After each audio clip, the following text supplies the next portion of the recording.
You probably think you know the Titanic story, the iceberg, the lifeboats, the band playing as the ship went down. But here's what nobody tells you. 700 people boarded that ship in third class, and most of them thought they'd won the lottery. Here's what life was actually like for the poorest passengers on the most famous ship that ever sank.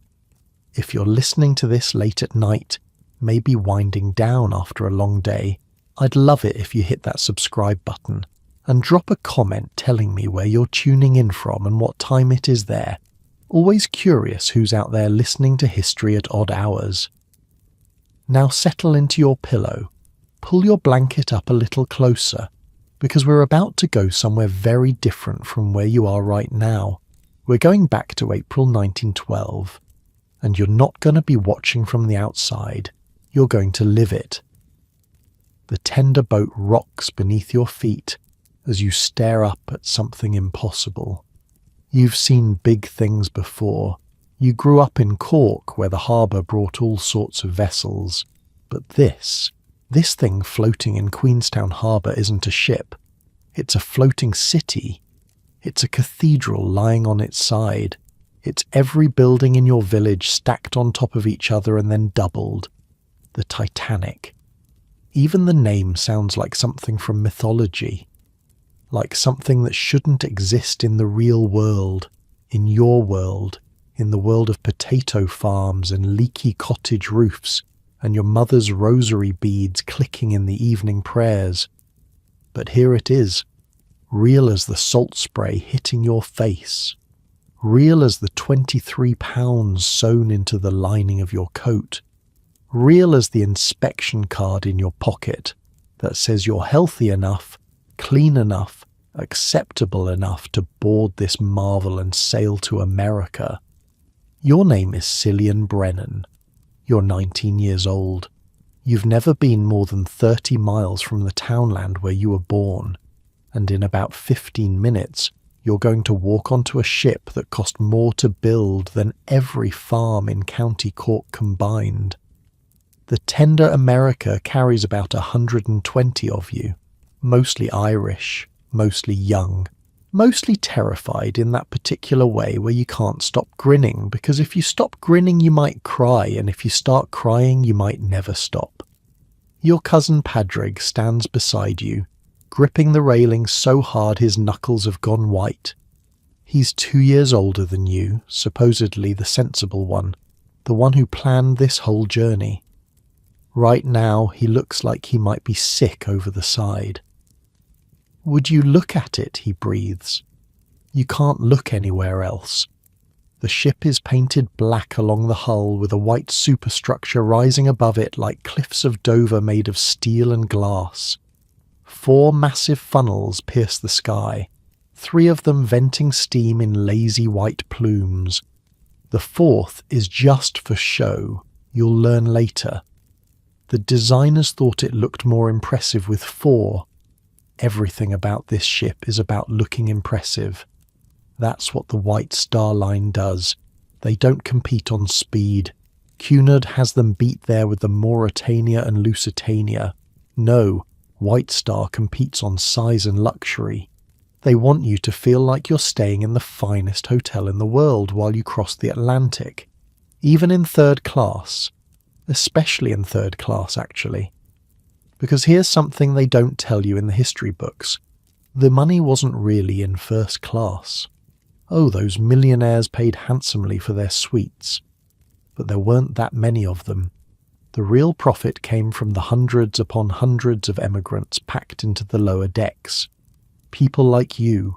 People paying £7 and a few shillings for a passage to a new life. That's about $900 in today's money. Not nothing. Your family scraped for 2 years to put that together. Your sister Mary sent money from Boston, where she works as a domestic. Your mother sold the good cow. Your father took odd jobs in Cove loading cargo, the same cargo that's probably sitting in the hold of this very ship. All so you could stand here on this tender boat, staring up at the largest moving object ever created by human hands, and feel simultaneously like the luckiest person alive and the smallest speck of nothing in the universe. The boarding process at Queenstown is chaos organised into lines. You'd already been through the first inspection that morning at the offices of James Scott and Company on the quay. A doctor had checked your scalp for lice, your eyes for trachoma, your skin for any sign of infectious disease. He'd asked you to cough, asked you to walk across the room, asked if anyone in your family had consumption. All of this because America didn't want you if you were sick. The US immigration laws were clear. Bring disease across the Atlantic and you'd be turned away at Ellis Island, sent back on the next ship at the shipping company's expense. So White Star did the filtering before you ever got on board. Better to reject you in Ireland than pay for your round trip. You passed, obviously. You're young and healthy and strong from years of farm work. The doctor barely glanced at you before stamping your papers and moving on. But now, as the tender pulls alongside the Titanic's massive black hull, there's another inspection. Ship's officers in crisp white uniforms stand at the gangway checking tickets, checking inspection cards, checking that the person boarding matches the person on the manifest. Your heart hammers against your ribs, not because you're doing anything wrong, but because this is it. This is the moment. Once you walk through that door, you're really doing this. You're really leaving. Ireland will become something behind you, something you can only reach through letters and memories and the $42 it costs to cross back the other way. The line shuffles forward. Someone's playing music somewhere. An Uilleann piper named Eugene Daly, you'll learn later, playing A Nation Once Again as a farewell to the old country. The tune floats across the water, mixing with the crying of gulls and the chug of the tender's engine and the overwhelming mechanical thrum of the Titanic herself. Your turn comes. You hand over your ticket. The officer glances at it, glances at your inspection card, glances at you. Name? Cillian Brennan, sir. Destination? New York, then Boston.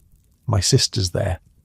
He nods, stamps something, hands your documents back, points to a doorway in the ship's side. 3rd class.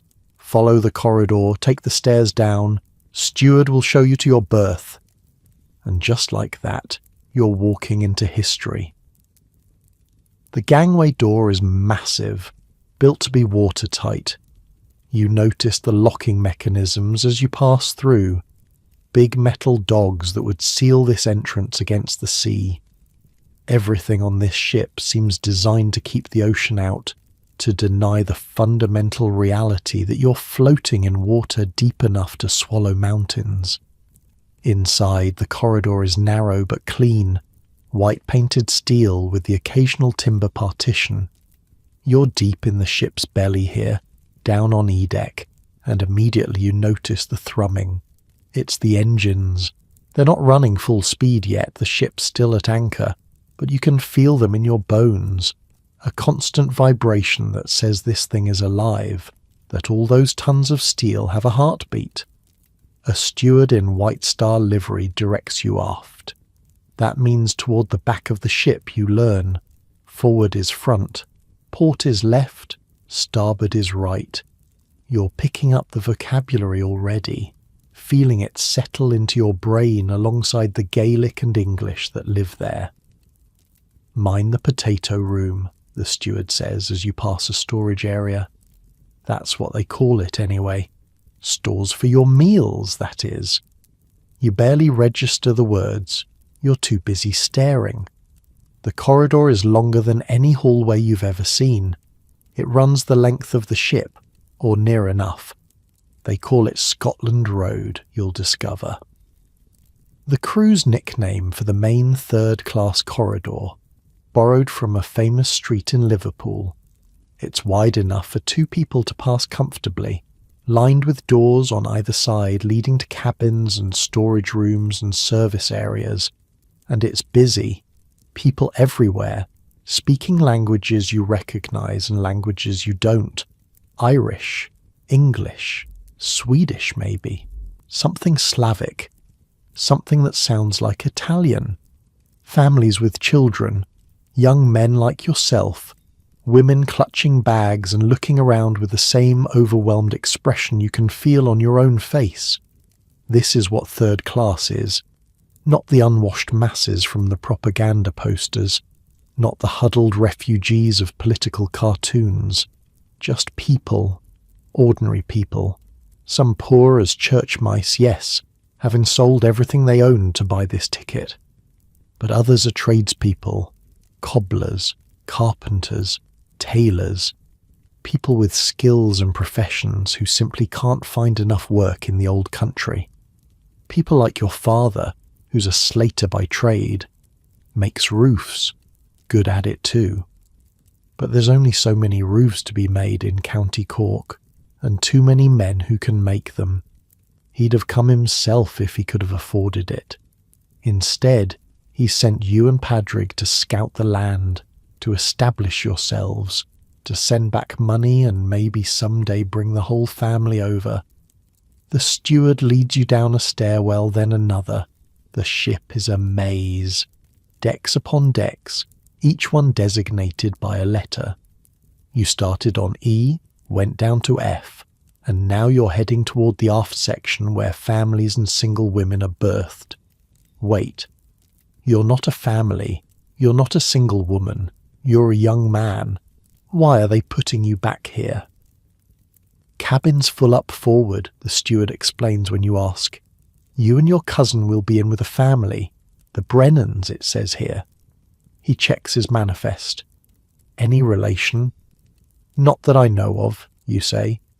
Brennan's a common name. Could be coincidence. Well, you'll have the upper bunks. Family's got the lowers. 2 children, I think.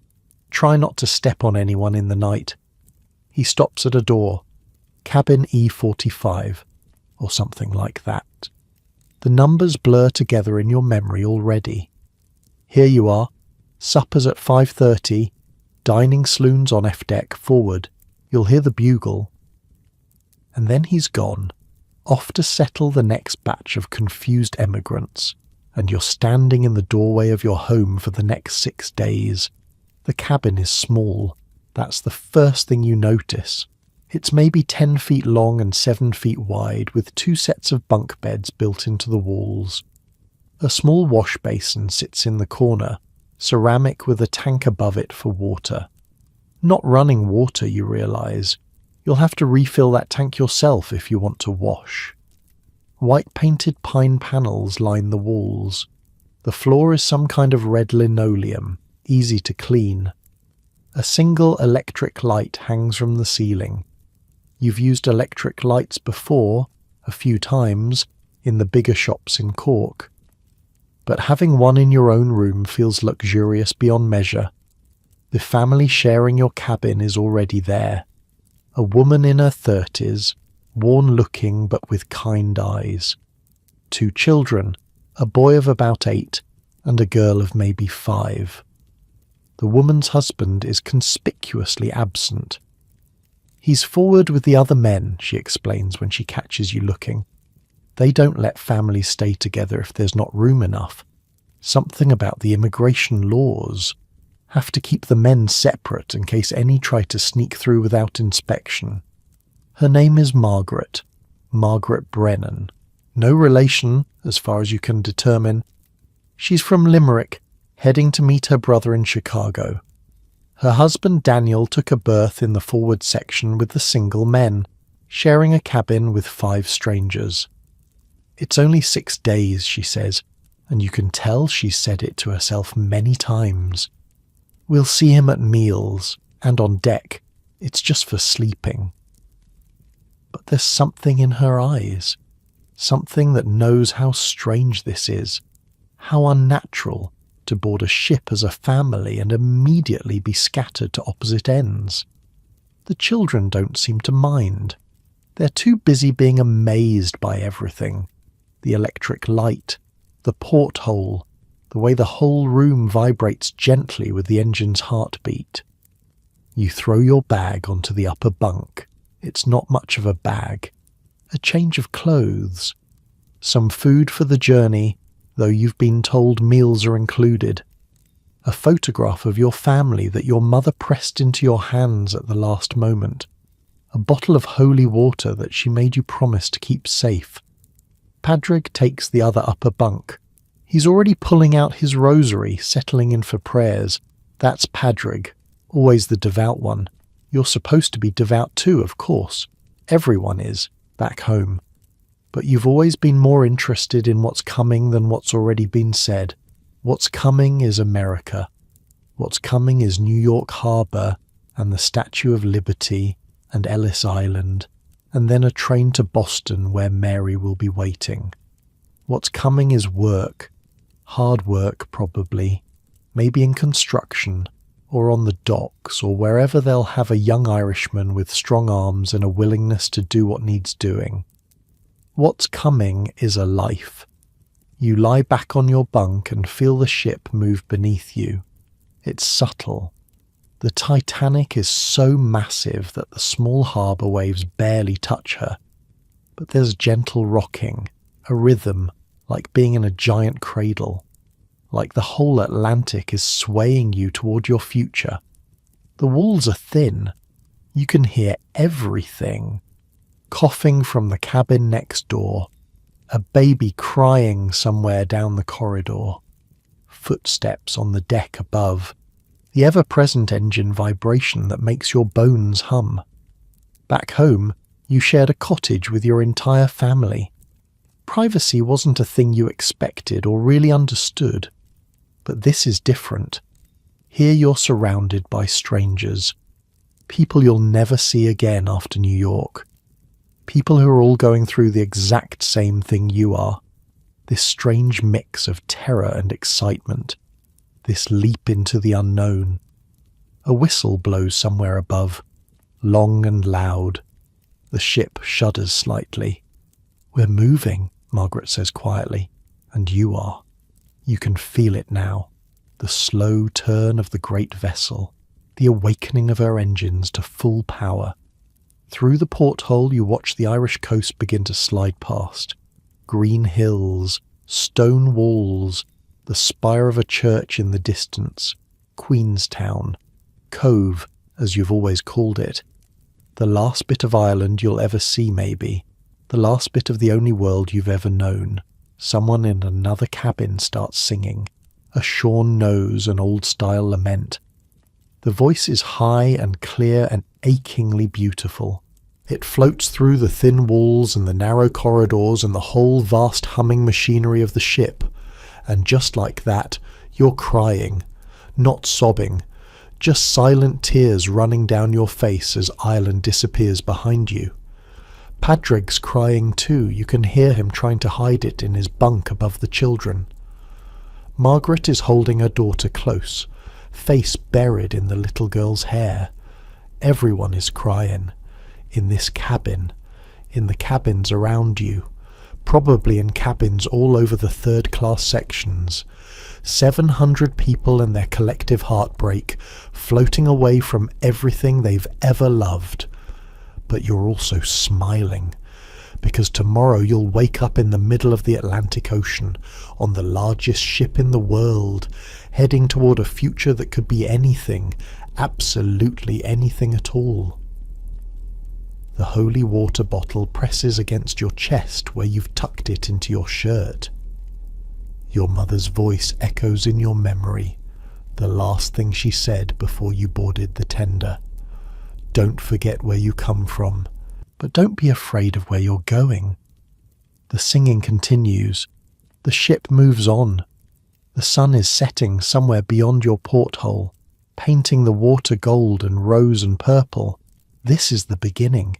This is third class on the Titanic, and for all its cramped spaces and thin walls and separation from your loved ones, for all the vibration and the noise and the strange food you'll eat, and the stranger faces you'll meet. This is also the most extraordinary thing that's ever happened to you. You have no idea what's coming. None of you do, but that's for later, much later. Right now, you're 19 years old and you're sailing to America, and the whole world is opening up before you like a flower, finally seeing the sun. Right now, you're going to close your eyes and let the rocking of the ship carry you toward dreams of wide streets and tall buildings, and your sister's face when she sees you at the station. Right now, you're going to sleep. The thin mattress beneath you isn't much softer than your bed at home. The blanket is wool, rough against your chin.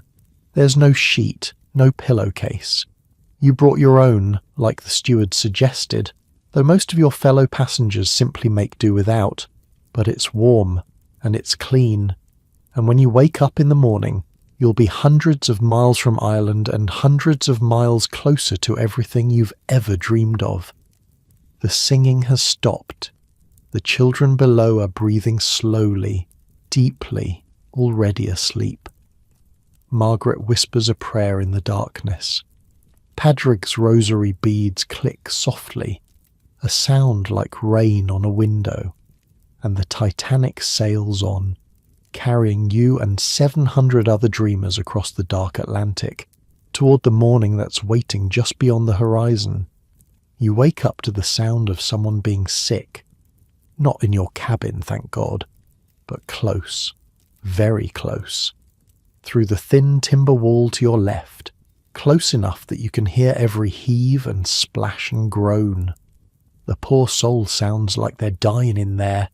Seasickness. You'll learn the word properly soon enough, though you've heard of it before.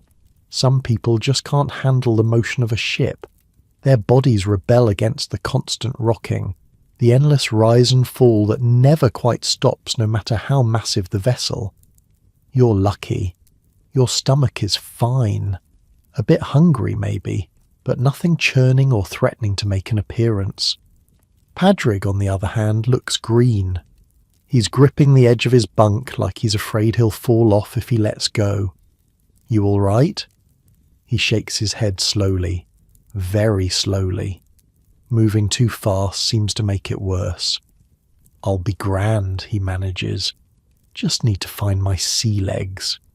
That's what they call it. Finding your sea legs.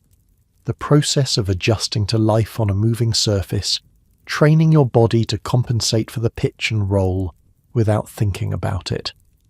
Some people find them in a few hours, others take days, and some poor unfortunates never find them at all and spend the entire crossing hunched over buckets. Below you, the children are already awake. Little William is telling his sister Mary about a dream he had, something about horses made of clouds. Mary isn't impressed. She wants breakfast. Margaret is up and dressed, looking tired but determined. Women on this ship, especially mothers, don't have the luxury of lying in bed feeling sorry for themselves. There are children to feed and clothes to sort and a whole day of keeping little ones entertained in a small space to look forward to. Morning, she says when she sees you stirring. Sleep well? You did, actually. Better than you expected.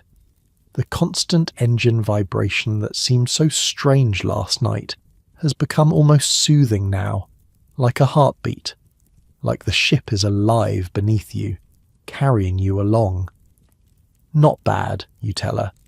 Bit noisy though. She laughs. It's not really funny, but she laughs anyway. Because what else can you do? The noise is something else. Even now, in what passes for morning quiet, you can hear everything. The family in the cabin next door arguing about something. A baby crying somewhere down the corridor. Footsteps on the deck above. Crew members going about their business.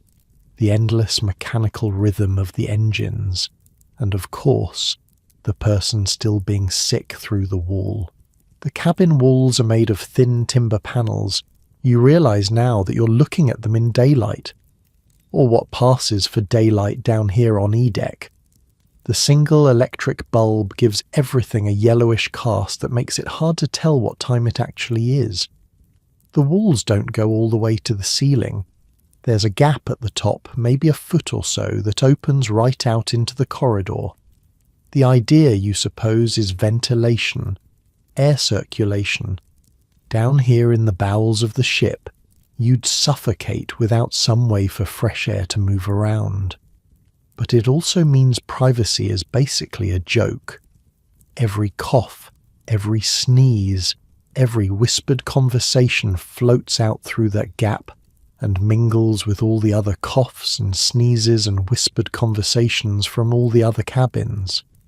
It's like living in one big room that's been divided up by curtains that don't quite close. Back home, you lived in a 2-room cottage with your parents and 3 siblings. Privacy wasn't exactly abundant there either, but at least the walls were stone. At least sounds didn't travel quite so freely. Here you might as well be sleeping in the same room as 100 strangers. Padraig makes it out of bed, moving carefully like someone walking on ice. He needs to use the toilet, he mumbles. Where is the toilet? That's a good question. There isn't one in the cabin, obviously. Third class doesn't get private bathrooms. What third class gets is communal water closets scattered along the corridors, shared by everyone in this section of the ship. And for bathing, 2 bathtubs. That's it. 2 bathtubs for all 700-odd third-class passengers. One for the men, one for the women. You want a bath, you sign up with a steward and take your turn. Maybe once during the whole crossing if you're lucky. But here's the thing. Most people don't really care. Not because they're dirty or don't value cleanliness, but because in 1912, the idea of bathing every day is actually kind of strange. Once a week is normal for working people. Once a month isn't unusual.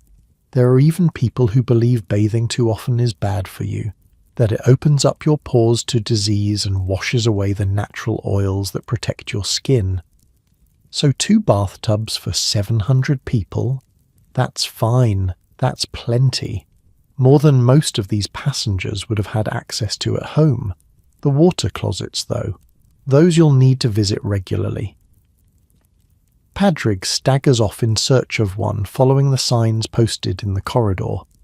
They're in English, which is fine for you. But you've already noticed that plenty of your fellow passengers don't speak English.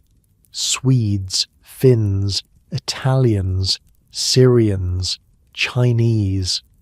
People from places you've barely heard of, all crammed together in this floating maze, all trying to figure out how to navigate a ship that's bigger than most villages. While Padraig is gone, you decide to wash up. The ceramic basin in the corner of your cabin is big and solid, white with a bluish tinge. Above it sits a water tank that you can fill from one of the taps in the corridor. It's not running water in the modern sense.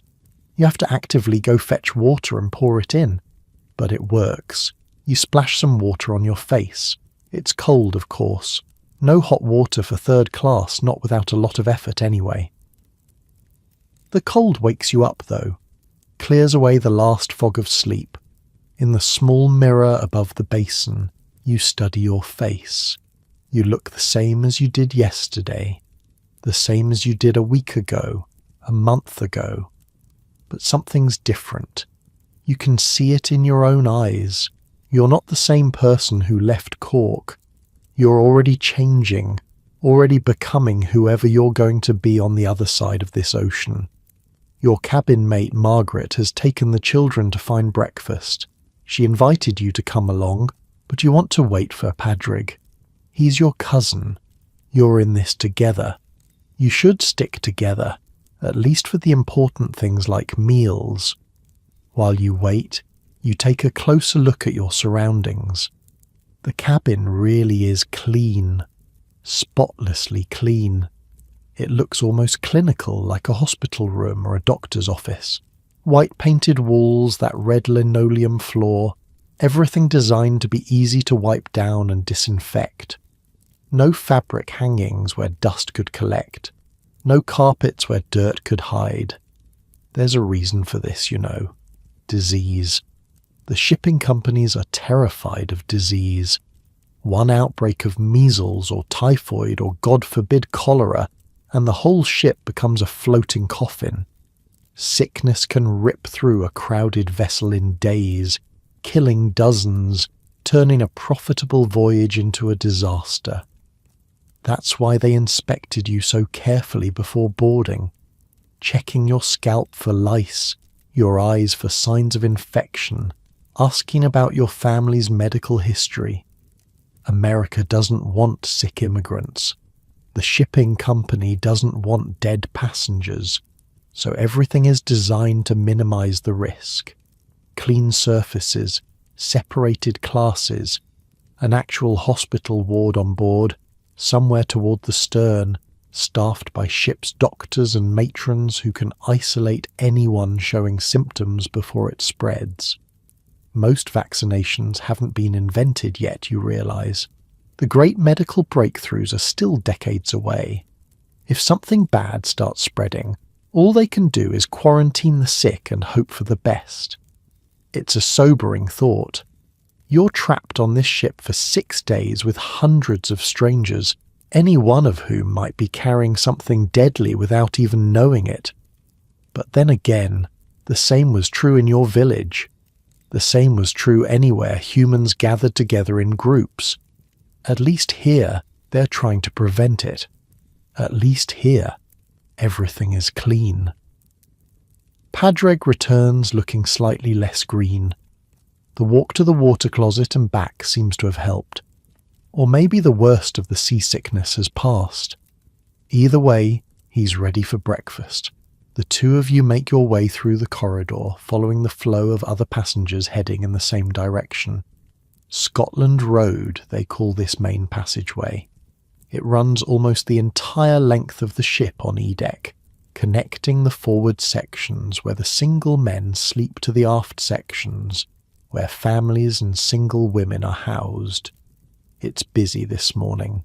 Packed, actually, because everyone's going to the same place. The dining saloon on F-deck, where breakfast is being served between 8 and 10. You pass doors to other cabins, some open, some closed. Through the open ones you catch glimpses of people getting ready for their day. A young woman brushing her hair in front of a mirror. An older man reading from a prayer book. Children bouncing on bunks while their mother tells them to stop, they'll break something. And you hear things. So many things. Conversations in languages you don't recognize. Babies fussing. Someone playing a harmonica, badly. The constant undercurrent of the engines, so present now that you almost don't notice it anymore. The people around you are not what you expected. You knew there would be immigrants, of course. That's what third class is for, mainly. People leaving Europe for America, chasing the dream of a better life. But somewhere in your head, you'd pictured a homogeneous mass. Poor people, desperate people, people without options. The reality is more complicated. Yes, there are people here who clearly have nothing. You can see it in their clothes, patched and repatched, in their faces, thin and worn, in the way they clutch their bundles like someone might try to steal them at any moment. But there are also people who look almost respectable.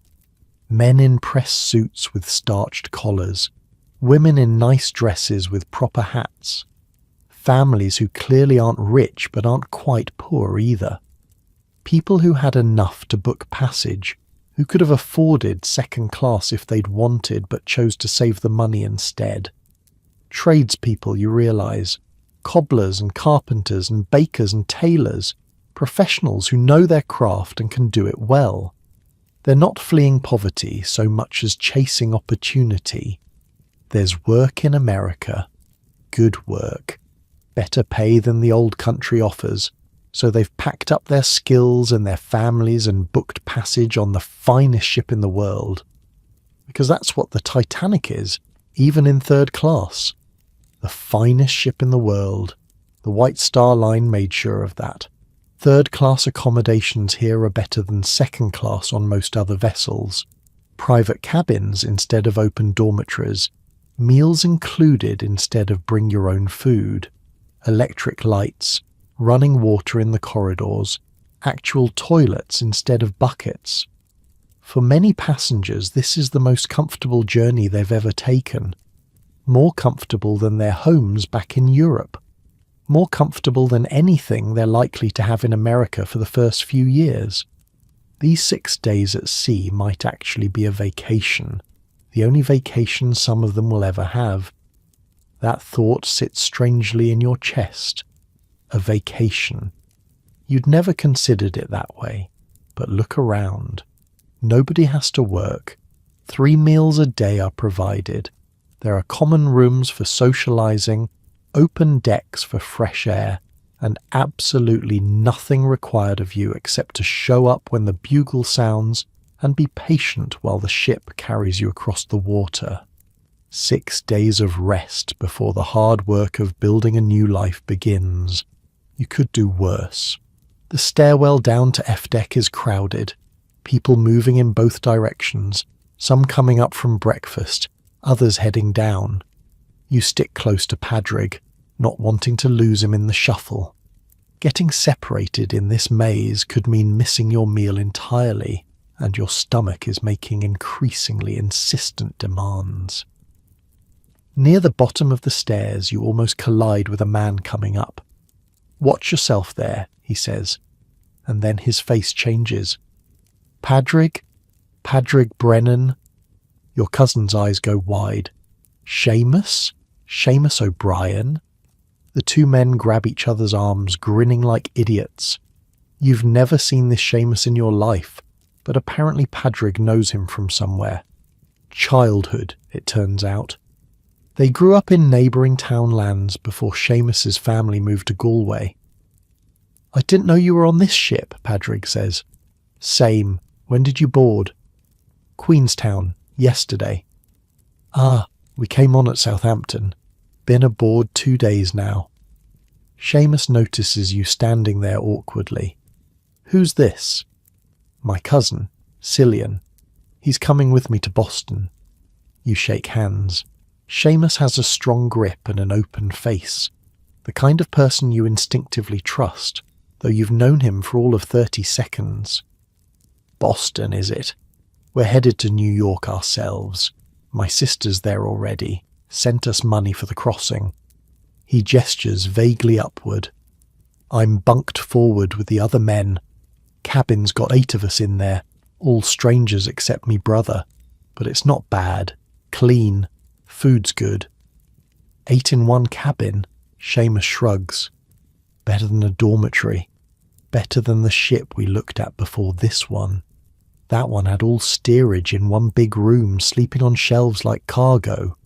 This is luxury, I'm telling you." He's right, you know. You've heard stories about the old immigrant ships. The coffin ships, they called some of them, during the famine years. People packed in so tight they could barely move. Disease spreading like wildfire. Bodies thrown overboard when they died mid-crossing. Compared to that, Titanic's third class is a palace. Seamus has to go, meeting someone on deck, but he promises to find you later, catch up properly. Share a drink if they can find one. Padrig waves as he disappears up the stairs, then turns to you with the first real smile you've seen since boarding. "Can you believe it? Seamus O'Brien. I haven't seen him in 10 years. Small world, you think? Or maybe it's a big world that's getting smaller. All these people from all these places, all funneling onto ships, all heading to the same promised land. You're bound to run into familiar faces eventually. The dining saloon is straight ahead now. You can smell it before you see it. Food smells, breakfast smells.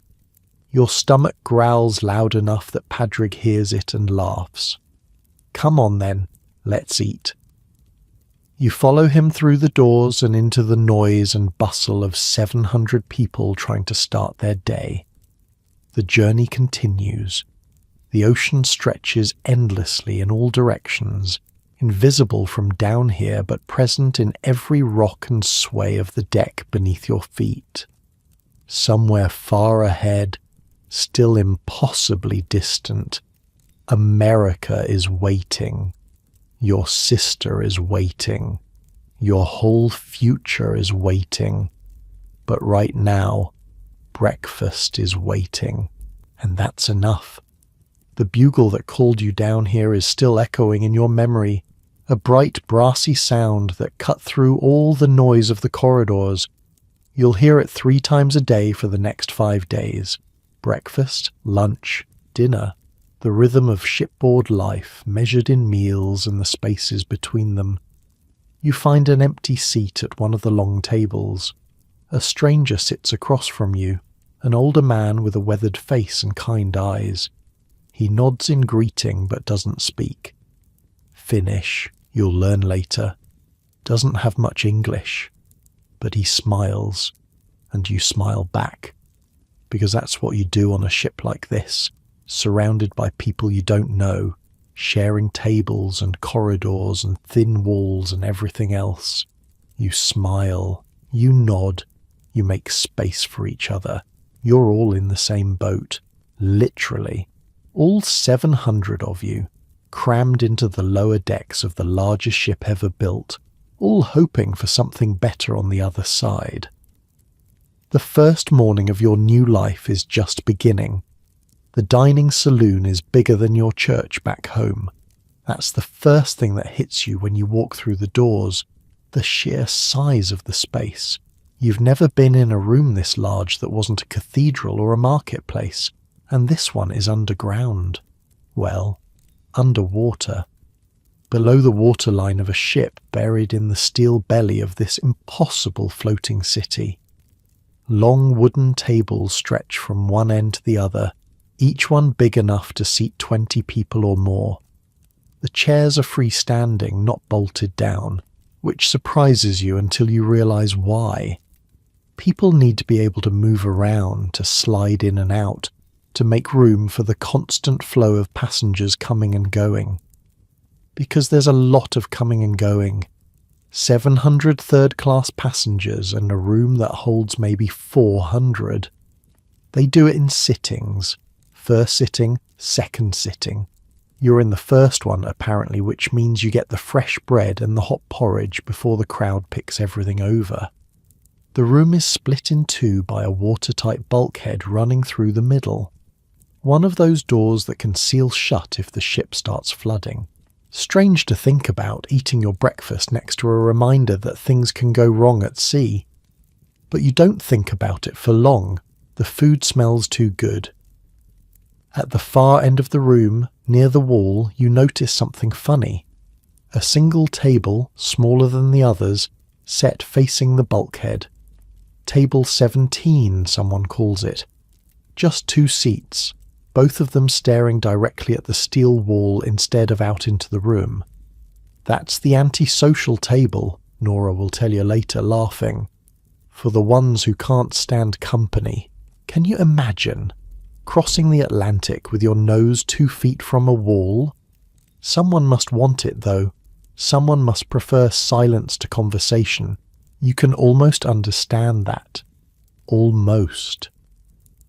There are moments on this ship when the noise of 700 people feels like it might crush you, when you'd give anything for a quiet corner where nobody expects you to talk. But not at breakfast.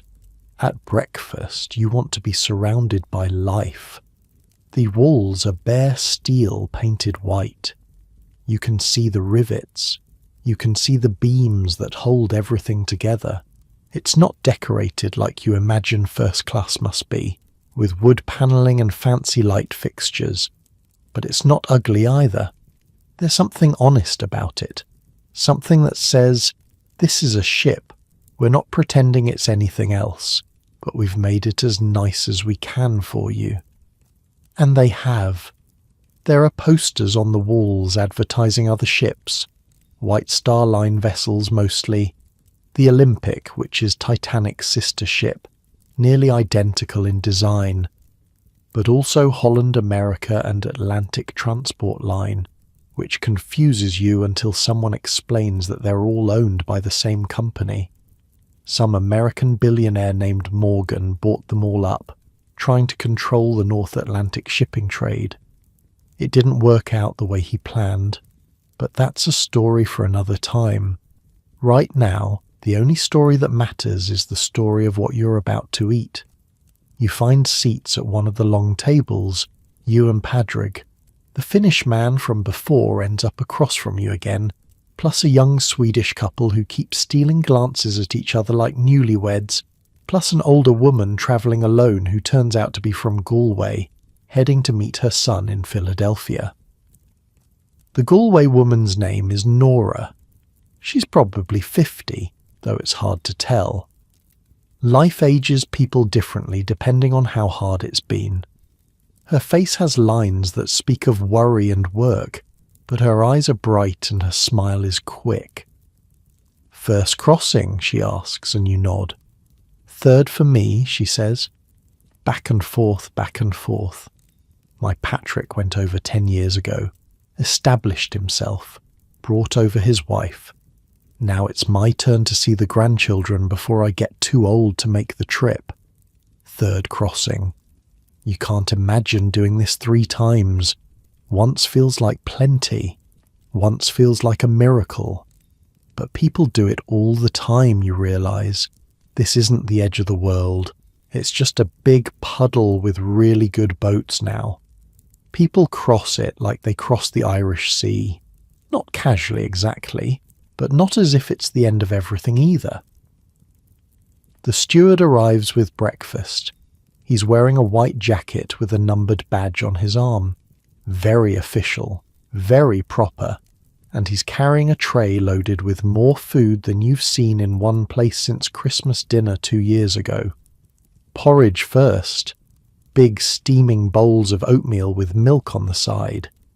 You haven't had oatmeal this thick and creamy since you were a child, and your grandmother made it special on feast days. The stuff you eat at home is thin and watery, stretched to feed as many mouths as possible. This is the real thing. This is luxury. Then come the eggs, scrambled, piled on a plate like little yellow clouds. Back home, eggs are for selling. You keep chickens, sure, but those eggs go to market to buy flour and salt and the other things you can't grow yourself. Eating eggs for breakfast is something rich people do, or apparently something third-class passengers on the Titanic do. Smoked herrings appear. You've never had them before. Padraig eyes them suspiciously. The Finnish man across from you lights up like someone just handed him gold. He says something in his language, clearly delighted, and starts eating with genuine pleasure. Bread and butter. Fresh bread, not the hard stuff you packed for the journey.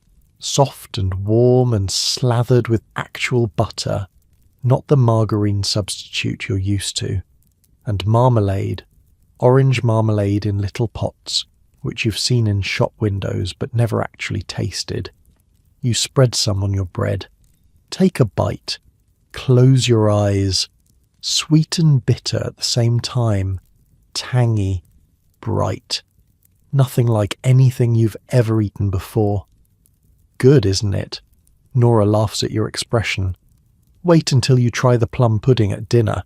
That'll really knock your socks off. There's tea, of course, strong and hot, and coffee for those who prefer it. You've had coffee a few times before, at the hotel in Cove where your father sometimes picked up work. It tastes like burned earth, in your opinion, but plenty of people seem to love it. The Swedish couple across from you are both drinking it, adding sugar from a bowl in the middle of the table. Sugar, just sitting there, free for the taking. You put some in your tea, then a little more. It's the sweetest cup you've ever had, and you can't help grinning like an idiot. This is third class, the cheapest passage on the ship, and you're eating better than you've eaten in months, maybe years. Around you, The room hums with conversation in a dozen languages. You catch fragments of English, Irish, something Nordic, what might be Italian or maybe Greek.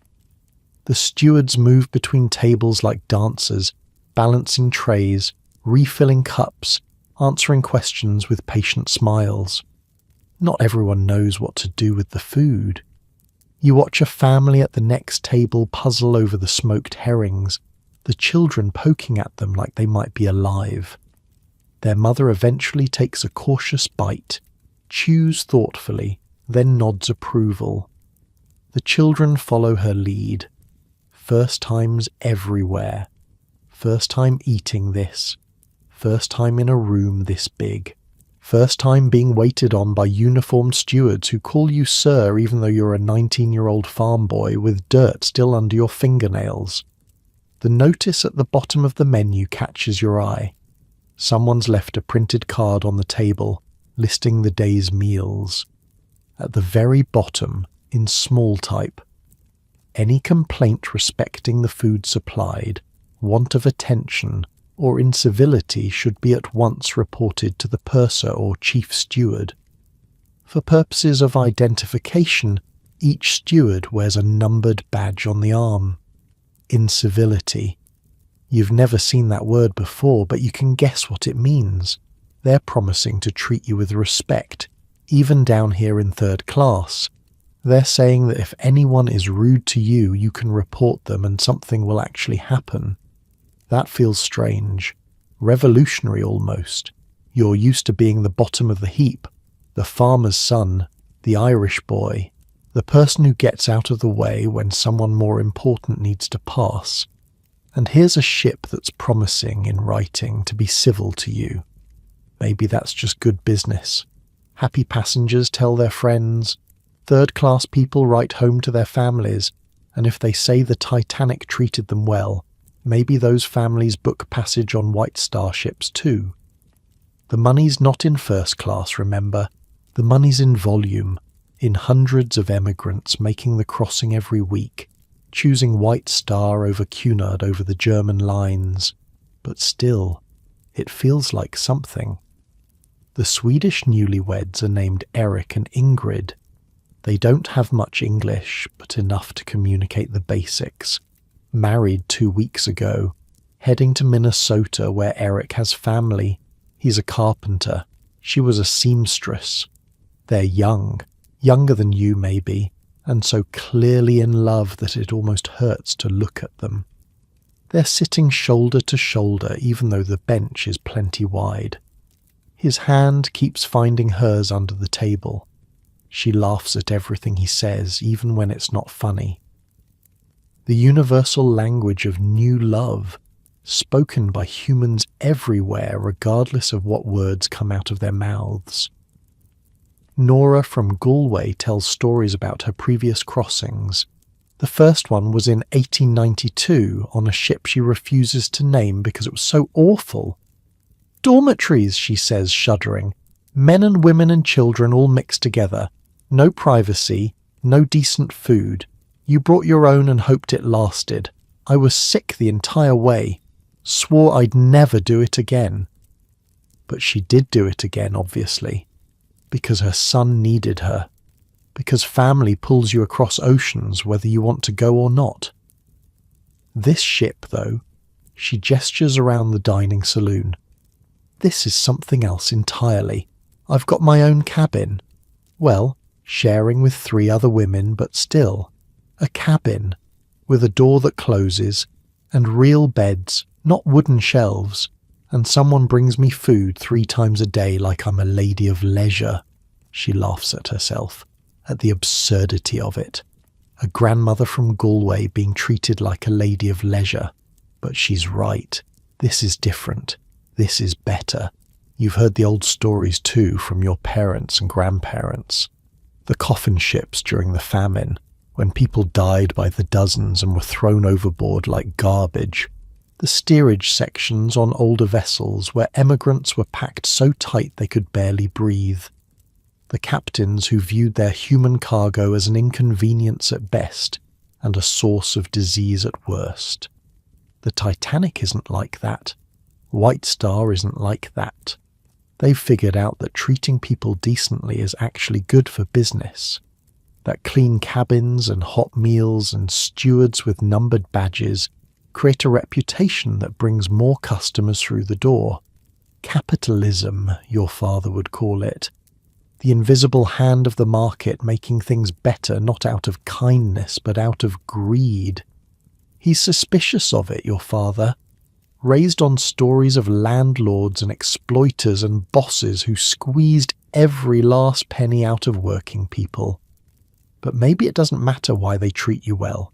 Maybe it only matters that they do. Breakfast winds down. The stewards clear plates, collect cups, wipe down tables for the next sitting. You're supposed to leave now. Make room for the hundreds of other passengers still waiting their turn. The second sitting will get the same food, though perhaps slightly less fresh, slightly more picked over. You hang your coat on one of the hooks along the wall before you leave. There's no cloakroom in third class, no place to store your things while you eat. Just rows of hooks, simple and practical.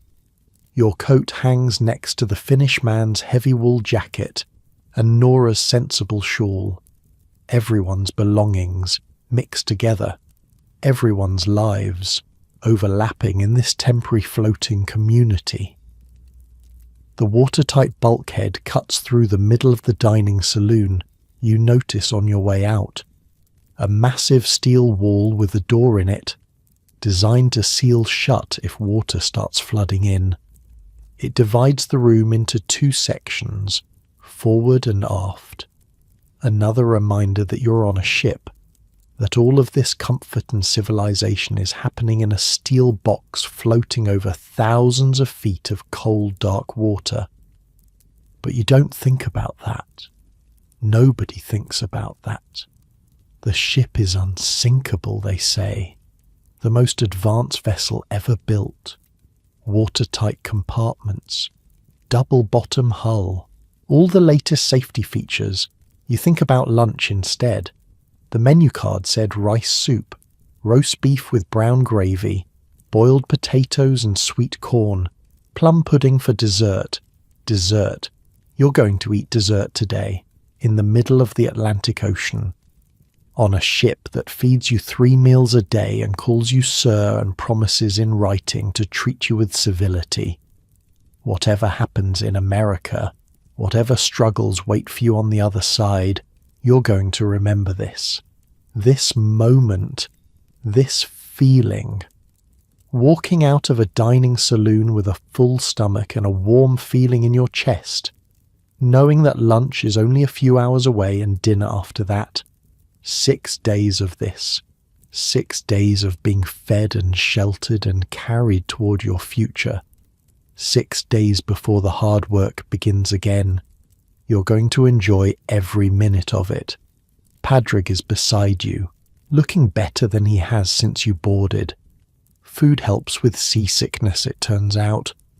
Or maybe his body is finally adjusting. Either way, the green tinge is gone from his face and he's walking steadier. What do you want to do now, he asks. Good question. You've got hours until lunch. Hours with nothing required of you, no work to do, no chores waiting. It's a foreign feeling, this abundance of free time. Let's explore, you say. See what else this ship has.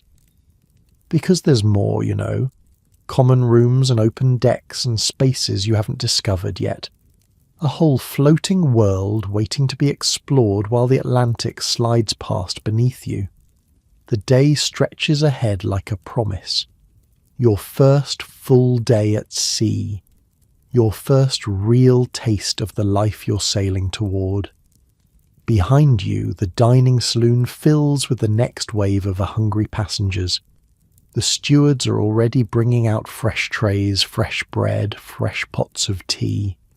This cycle continues. The morning keeps moving.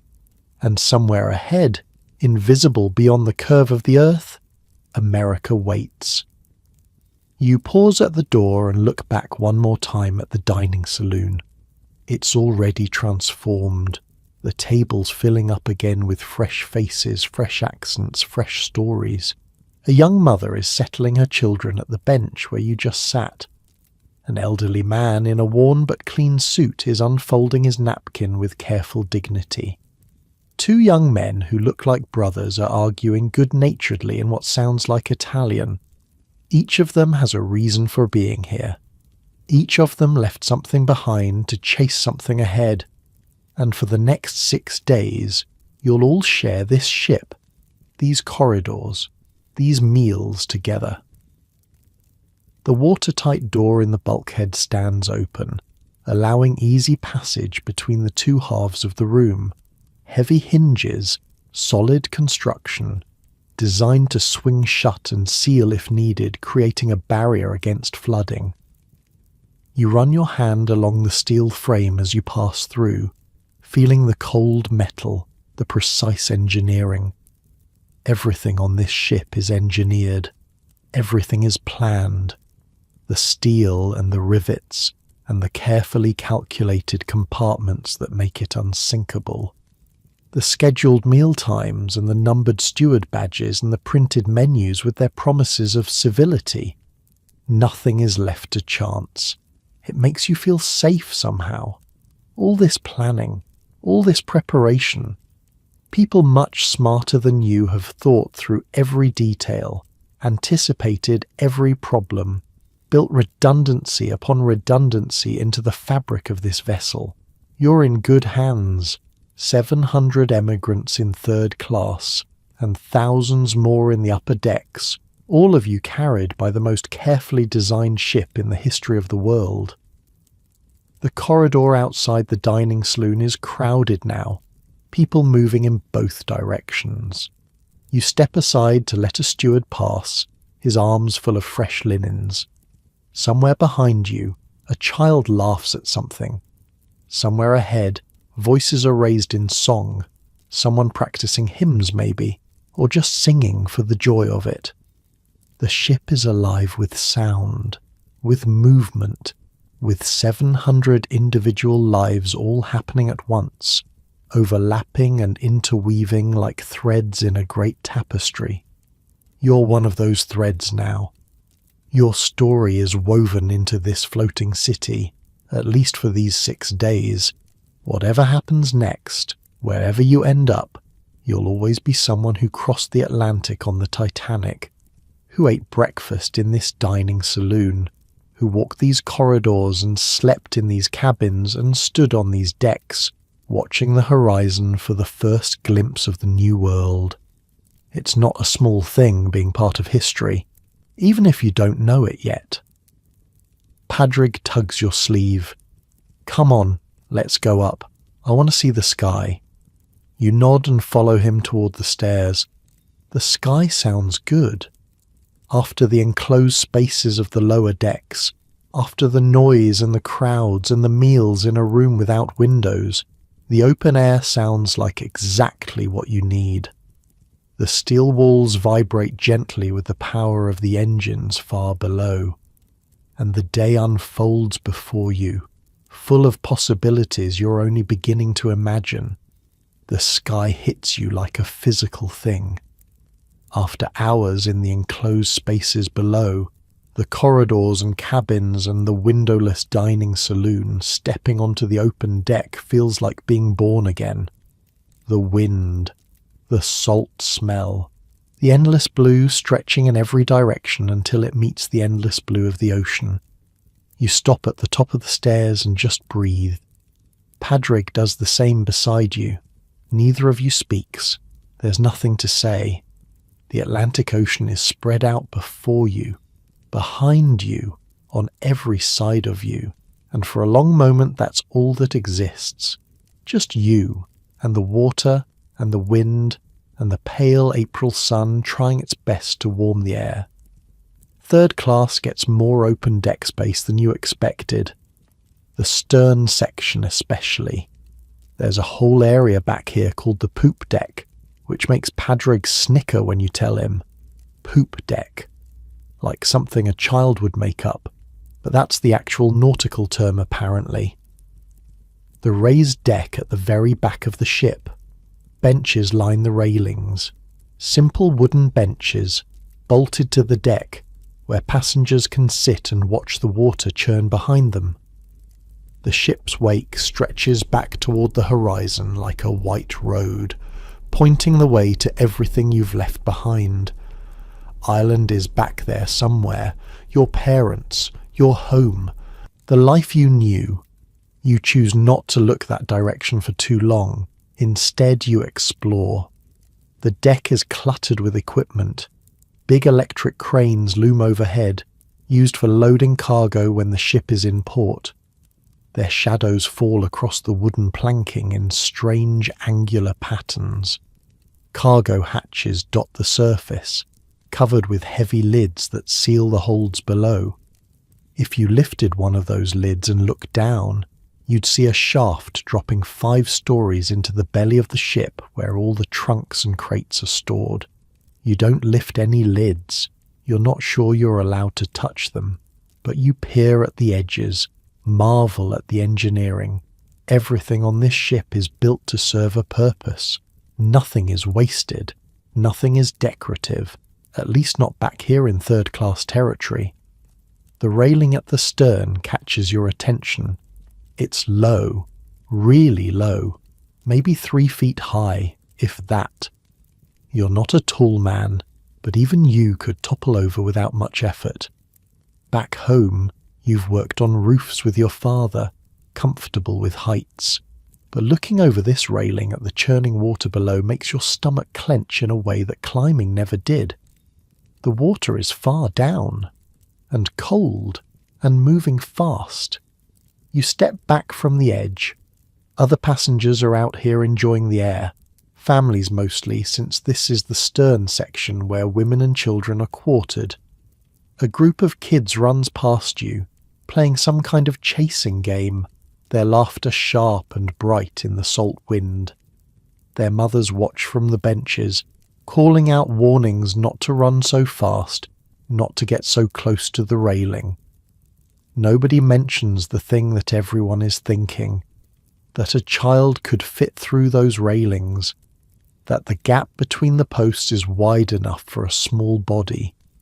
That one slip, one stumble, one moment of inattention could mean disaster. But then, life is always like that, isn't it? Full of dangers we learn to live with. The river near your village has drowned children. The roads have crushed people under cartwheels. The factories in the cities chew up workers and spit them out broken. This railing is just one more risk in a world made of risks. You find a bench and sit. Padraig joins you. The sun is weak but present, and with the wind blocked by the ship's superstructure, you can almost feel warm if you close your eyes and imagine it. The ship moves beneath you. You hadn't really noticed it below decks. Down there, the vibration of the engines masked everything else. But up here, in the open air, you can feel the Titanic's actual motion. Long, slow rolls from side to side. Gentle pitches forward and back. The Atlantic swells, lifting the hull and setting it down again, over and over, in a rhythm that feels almost like breathing. It's soothing once you get used to it, like being rocked in a cradle, like the ship is a living creature carrying you across the water on its back. Padraig seems to agree. The green tinge hasn't returned to his face. If anything, he looks better out here than he has since leaving Ireland. The fresh air, the steady horizon, the sense of space after the cramped quarters below. I could stay here all day, he says. You could too. But there's more to see, more to explore while you have the chance. The well deck is forward of the poop deck, one level down. You can see it from where you're sitting, a broad open area behind the fourth funnel. More benches there, more passengers milling about. And above them, visible on the decks that rise toward the front of the ship, you can see first-class passengers taking their own constitutionals. They look different from up there, smaller, more distant. but also more colourful somehow. The women in bright dresses and elaborate hats, the men in well-tailored suits, they stroll along their own promenades, separate from you, in a world that's only a few hundred feet away but might as well be another planet. You don't feel bitter about it. Not really. They paid more. They get more. That's how the world works. You knew that before you ever set foot on this ship, but there's something strange about seeing it so clearly. The invisible lines that divide people, the physical barriers that keep the classes apart. Up there is luxury beyond imagining. Down here is comfortable but simple, and between them, nothing but steel and wood and the unspoken agreement that everyone will stay where they belong. You wonder if any of them ever look down, if they see you and the other third-class passengers and wonder about your lives, your stories, your reasons for being here. Probably not. Why would they? You're just the cargo that happens to be human. The bodies being transported across the ocean to fill American factories and farms and cities. Valuable in aggregate, perhaps. Invisible as individuals. But that's fine. You don't need them to see you. You have your own life to live, your own future to build. Let them have their parlour suites and their 10-course dinners and their Turkish baths. You have a full stomach, a warm bed, and a ticket to the other side. That's enough. That's plenty. You and Padraig make your way down to the well deck. It's busier here, more sheltered from the wind. People cluster in small groups, chatting, passing the time. You recognise a few faces from breakfast. The Finnish man is here, leaning against the railing, staring out at the water with an expression you can't read. Nora from Galway is sitting on a bench with two other women deep in conversation, and there's your cabin mate Margaret with her children. Little William is pretending to be a sailor, marching back and forth with exaggerated seriousness. Mary is sitting at her mother's feet, playing with something she found on the deck. A bit of rope, maybe, or a discarded button. Margaret waves when she sees you. "Getting some air?" she asks. "Needed to see the sky." She nods understanding. It's easy to forget there is one down below. I've been bringing the children up every few hours. They'd go mad otherwise, cooped up in that cabin. Daniel, her husband, is nowhere to be seen. He's forward with the other men, in a completely different section of the ship. They might meet for meals if the sittings align right.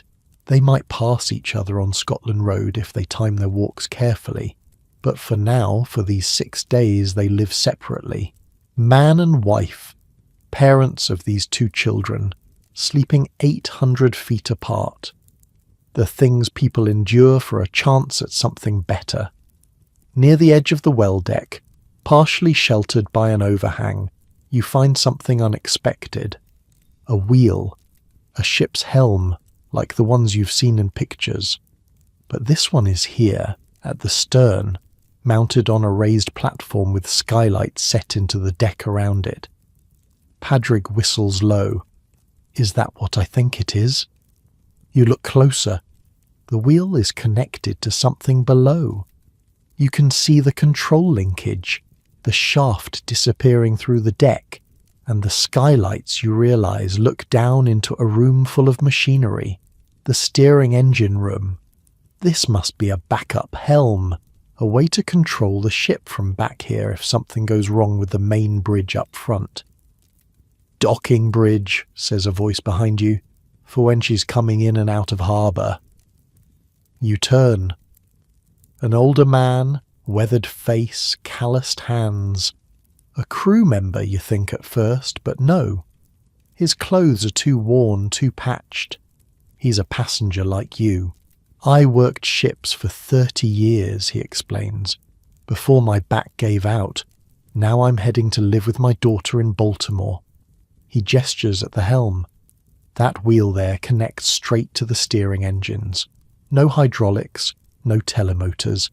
If something went wrong with the main controls, a pilot could bring her in from back here, long as he could see where he was going. He points forward, along the length of the ship. You can see the funnels rising, the masts, the bridge structure far ahead. 800 feet of steel and machinery between you and the bow. Can't see everything from here, the man continues, but you can see enough. Enough to clear a dock, enough to get her turned around in a tight harbour. He shakes his head admiringly. They thought of everything building this one, every possible problem, every possible solution, redundancy on redundancy. He wanders off, still talking to himself about steering mechanisms and backup systems. You watch him go, then turn back to the helm. Touch it, very gently. The wood is smooth under your fingers. Thousands of hands have touched this wheel before yours. Shipbuilders and crew and probably curious passengers just like you. You imagine standing here, steering the largest ship in the world, feeling her respond to your touch, guiding all that steel and steam and human cargo across the vast emptiness of the ocean. It's a fantasy, of course. You'll never steer anything bigger than a fishing boat, if that. But for a moment, just a moment, you let yourself pretend. The ship moves beneath you as you stand there, not the quick rocking of a small boat, the kind you felt on fishing trips in Cork Harbour. This is different. Long, slow rolls from side to side, gentle pitches fore and aft. The motion of something so massive that even the Atlantic can only nudge it, never toss it around. They said Titanic would barely feel the waves. That's what the posters promised, and it's mostly true. But she still moves. Every ship moves, no matter how big. The ocean doesn't care about human engineering. It does what it wants, and everything floating on it just has to adjust. Your body is adjusting. You don't notice it consciously anymore. The way you shift your weight to compensate, the way your knees flex slightly with each roll, it's become automatic, natural, like the ship has taught your muscles a new language overnight. Padraig still notices. You can see it in his face, the slight tension, the way he braces himself against every swell. His sea legs are coming, but they're not here yet. Give him another day or two. The day passes like that, wandering the open decks, finding quiet corners and busy crowds, watching the water slide past, endless and unchanging, while the ship carries you steadily westward. You find a spot near the stern railing where you can look back at the wake.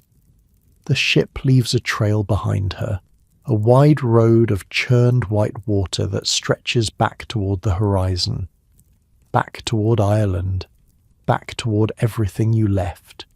If you squint, you can almost see it. The green hills, the stone walls, your mother standing at the door of the cottage, watching the road like she'll watch it every day until you send word that you're safe. You look away. Around noon, the bugle sounds for lunch. You and Padraig make your way back down to the dining saloon, where rice soup and roast beef and boiled potatoes wait. The food is just as good as breakfast, just as abundant, just as strange to be receiving without having worked for it. The Finnish man is at your table again. He smiles in greeting, still doesn't speak. But he's learned to pass the bread without being asked, and you've learned to pour his tea when the pot comes around.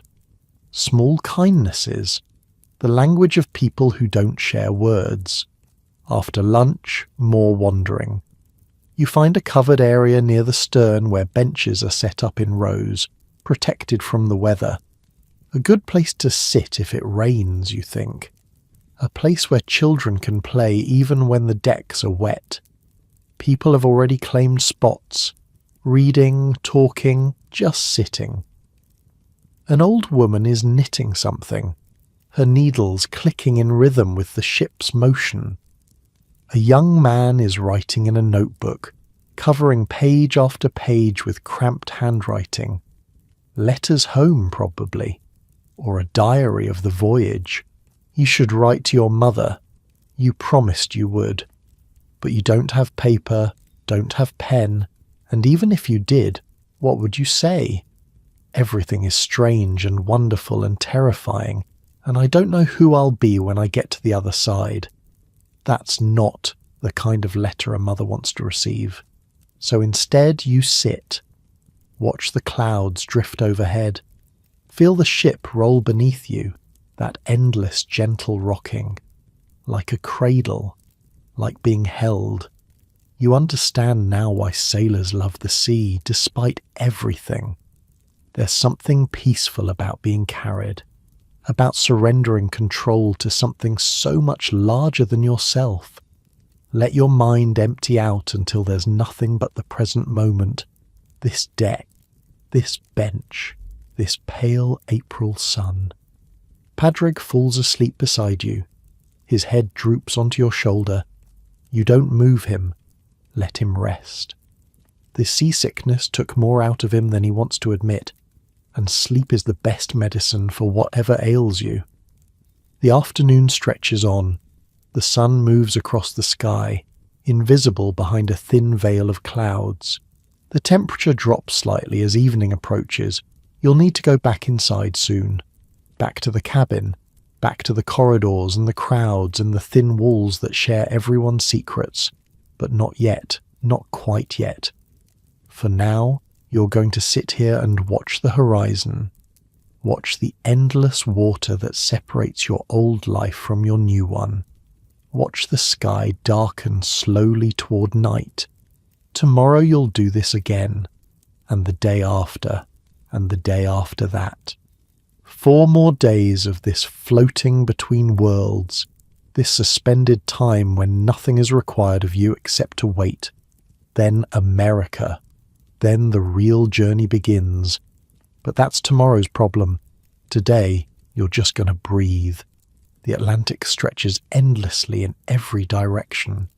And somewhere far ahead, still invisible beyond the curve of the earth, your future is waiting.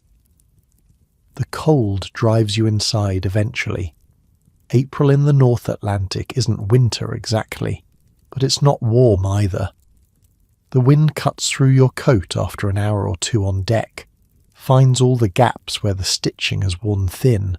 Your fingers go numb, your ears start to ache, and Padraig, still recovering from his bout of seasickness, starts to shiver in a way that worries you.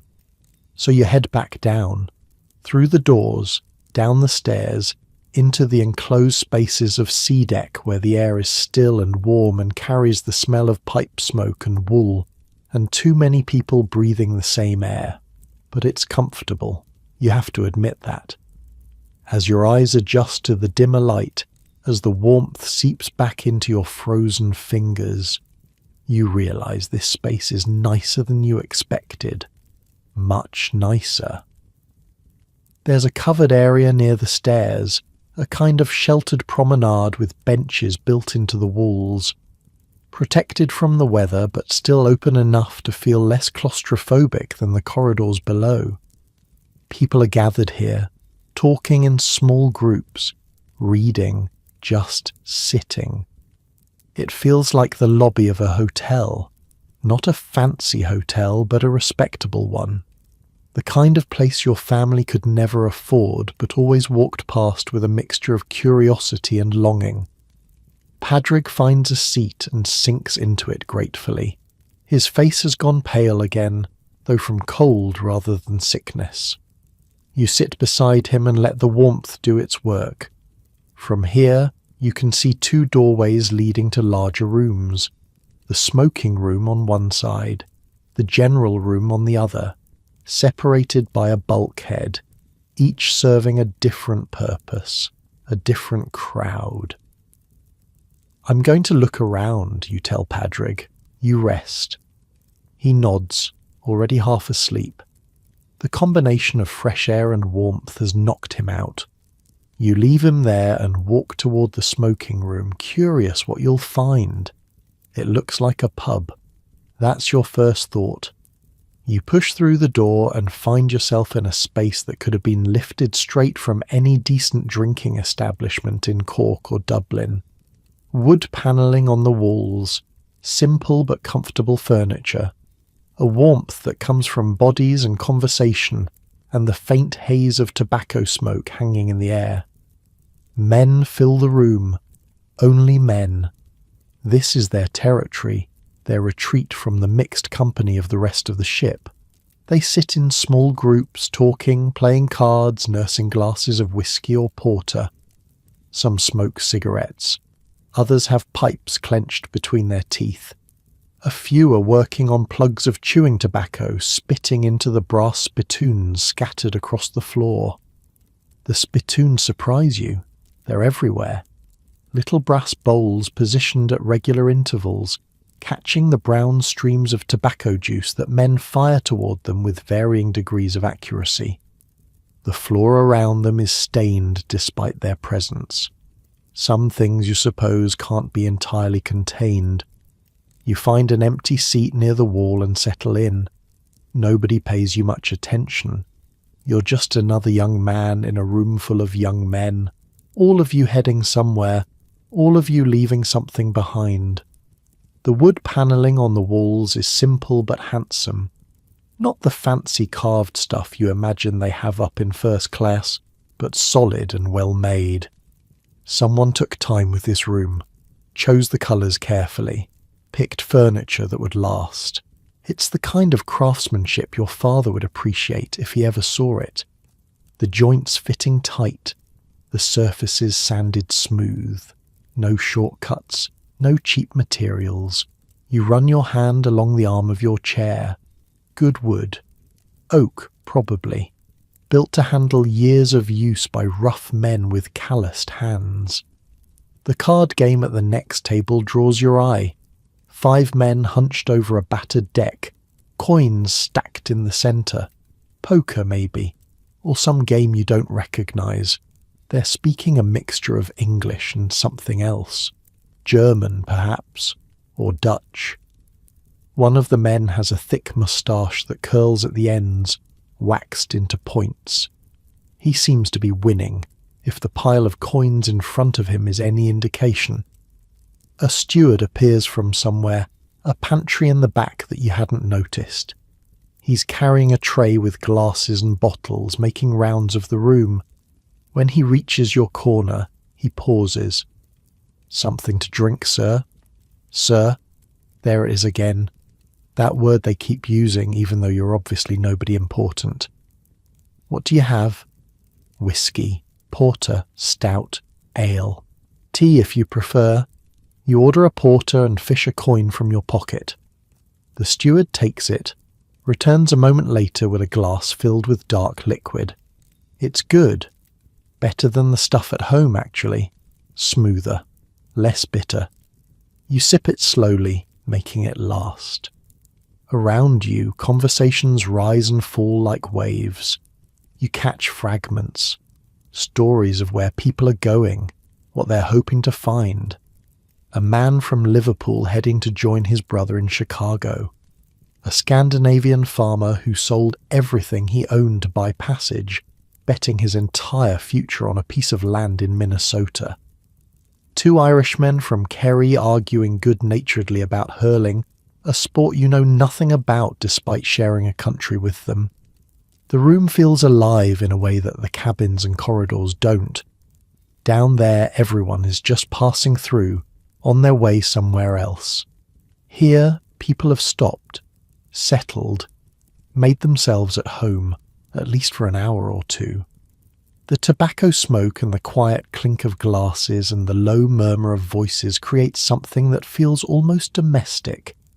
Homey. You finish your porter and consider ordering another. But money is tight. Every coin you spend here is a coin you won't have in America. And you don't know how long it will take to find work, how many weeks you might have to stretch your savings before the first paycheck comes. So you leave the glass on the table and stand. Nod to the men at the card game who ignore you entirely. Make your way back through the door and into the covered promenade where Padraig is still sleeping, slumped against the wall with his mouth slightly open. The general room is on the other side. You decide to look. It's similar to the smoking room in layout, but completely different in atmosphere. Brighter, for one thing. Portholes line the walls, letting in the grey afternoon light. And quieter, despite having more people. Families are here, women with children, older folks who don't want to breathe tobacco smoke for hours on end. The furniture is simpler. Wooden benches and chairs, no upholstery, but clean and sturdy and arranged in clusters that encourage conversation. People have spread out, claimed their spots. A mother nurses an infant in one corner, a shawl draped over her shoulder for privacy.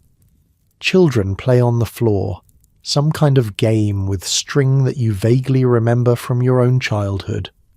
Old women knit, old men doze. The air smells different in here, cleaner. No tobacco, just wool and soap and the faint milky smell of babies. It's a domestic kind of space, despite being on a ship in the middle of the ocean. The women have made it their own, staked out territories, established routines. You can see who sits where by the worn spots on the benches, the way people move automatically to their usual places. Near the back, a door is marked crew only. It leads to the steering engine room someone told you earlier, the massive machinery that turns the rudder that actually controls where this giant vessel goes. All that power hidden behind a simple wooden door while families sit and chat a few feet away. Margaret is here, your cabin mate with her children. She's talking to another woman, a young mother with twins who keeps having to interrupt the conversation to separate the boys when they start fighting. Which is constantly. You wave. Margaret waves back but doesn't call you over. She's deep in conversation, leaning forward, speaking intently. Women's business, probably. The things they talk about when men aren't around. You don't take offence. Instead, you find a seat by one of the portholes and look out at the water. The light is different now. Afternoon fading toward evening. The sun is somewhere behind the clouds, invisible but still casting its pale glow across the waves. The ocean looks different from in here. Smaller somehow. Framed by the round porthole, it becomes just a picture. A scene you're watching rather than a world you're floating in. You think about your mother.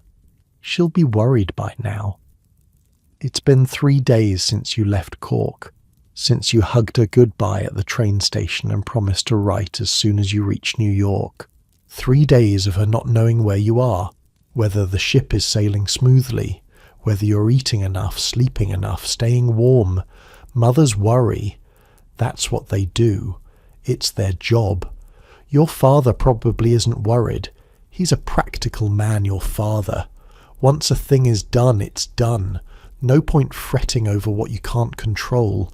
He'll be working the farm, same as always, feeding the animals, mending the fences, doing the 1,000 small tasks that keep a poor Irish family alive from one season to the next. He didn't cry when you left. Neither did you. You shook hands like men, and he said something about keeping your head down and working hard, and that was it. No speeches, no big emotional scenes. Just a handshake and a nod, and then you were walking away, toward the train, toward the ship, toward whatever comes next. You wonder if he regrets that now, if he wishes he'd said more, or if he's exactly the same as always, stoic and steady, not wasting energy on feelings that won't change anything. You'll write to them soon, when you get to America, when you have an address to give them, a place where they can write back. Right now, a letter would just be words into the void. You can't receive mail on a moving ship, so for now, you just sit, watch the water, let your mind drift. The room fills up as evening approaches. More families coming in from the cold decks. More children running around, getting in everyone's way. The noise level rises, but it's a comfortable noise. The sound of people living their lives. Talking, laughing, arguing, existing. Nora from Galway appears at some point. She spots you by the porthole and comes over, settles into the chair beside you with a sigh. "Long day," she says. "They're all long days, aren't they? On a ship," she laughs. "True enough. Nothing to do but wait. I'm not used to it.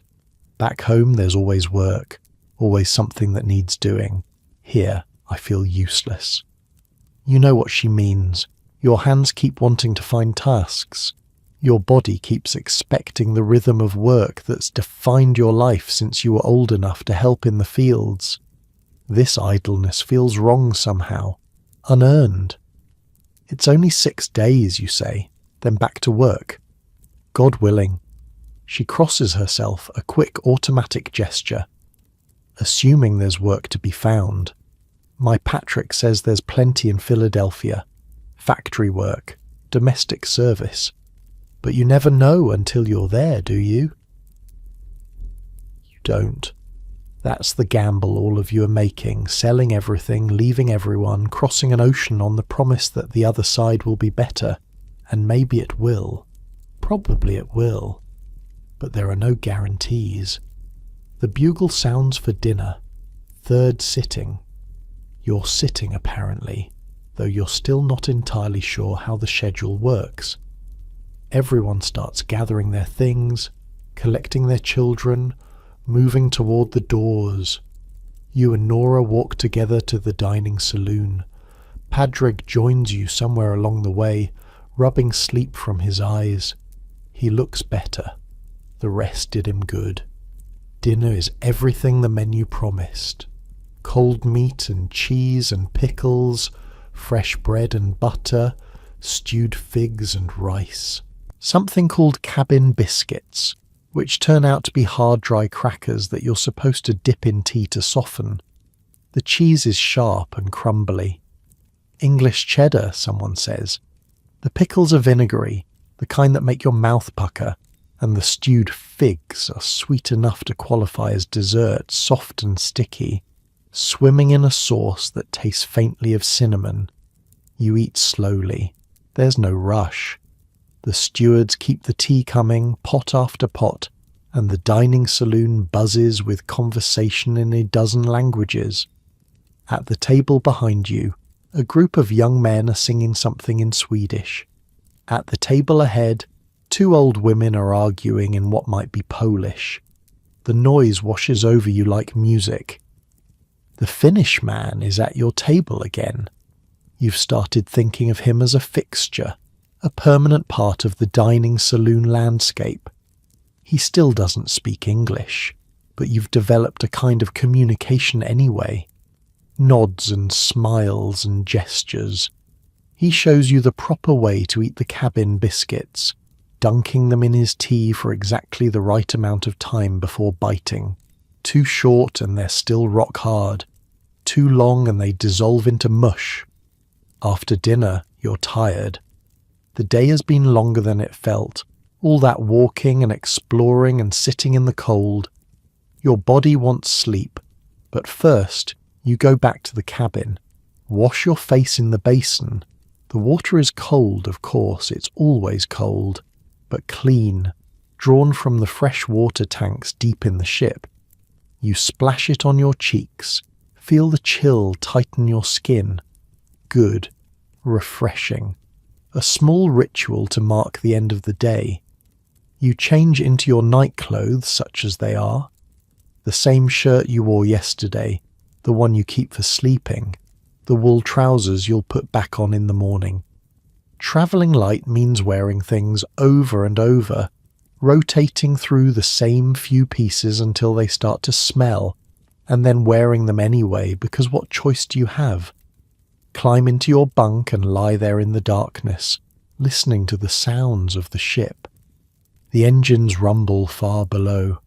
The hull creaks and groans as it flexes against the waves. Voices drift through the thin walls, muffled conversations from the cabins on either side. Someone is snoring already.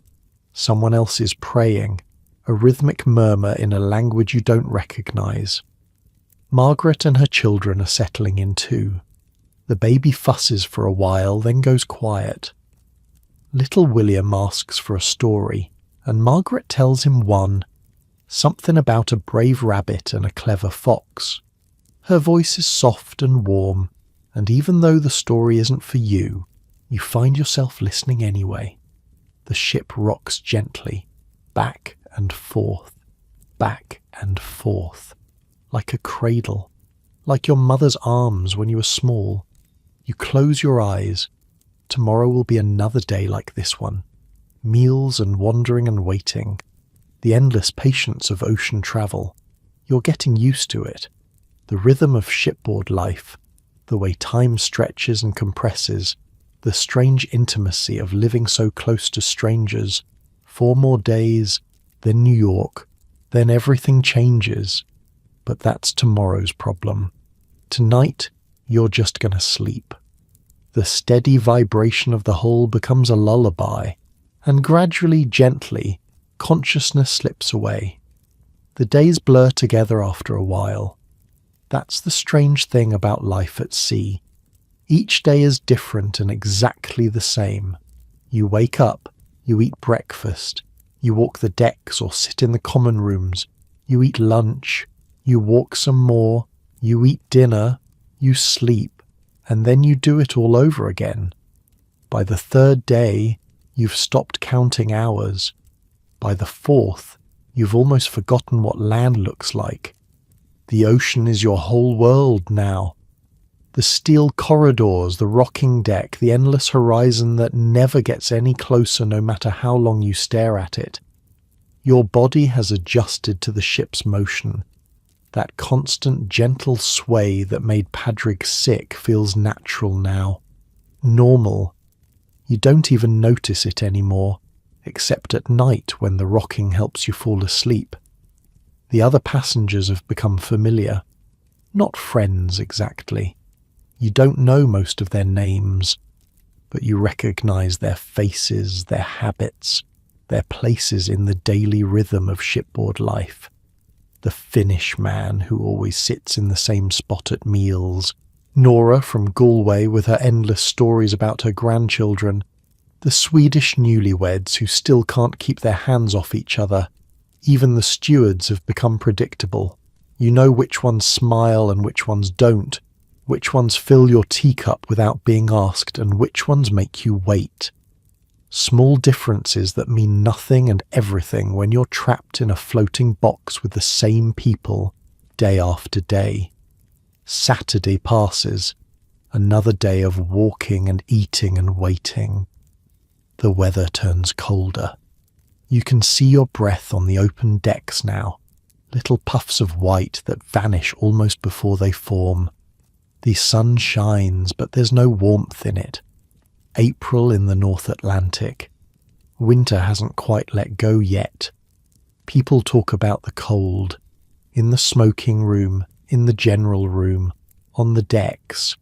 How it came on suddenly. How the temperature dropped overnight. Old sailors among the passengers nod knowingly and mutter about ice. There's ice up here, they say. Bergs and floes and pack ice drifting down from the Arctic. Ships see them all the time this time of year. You don't think much about it.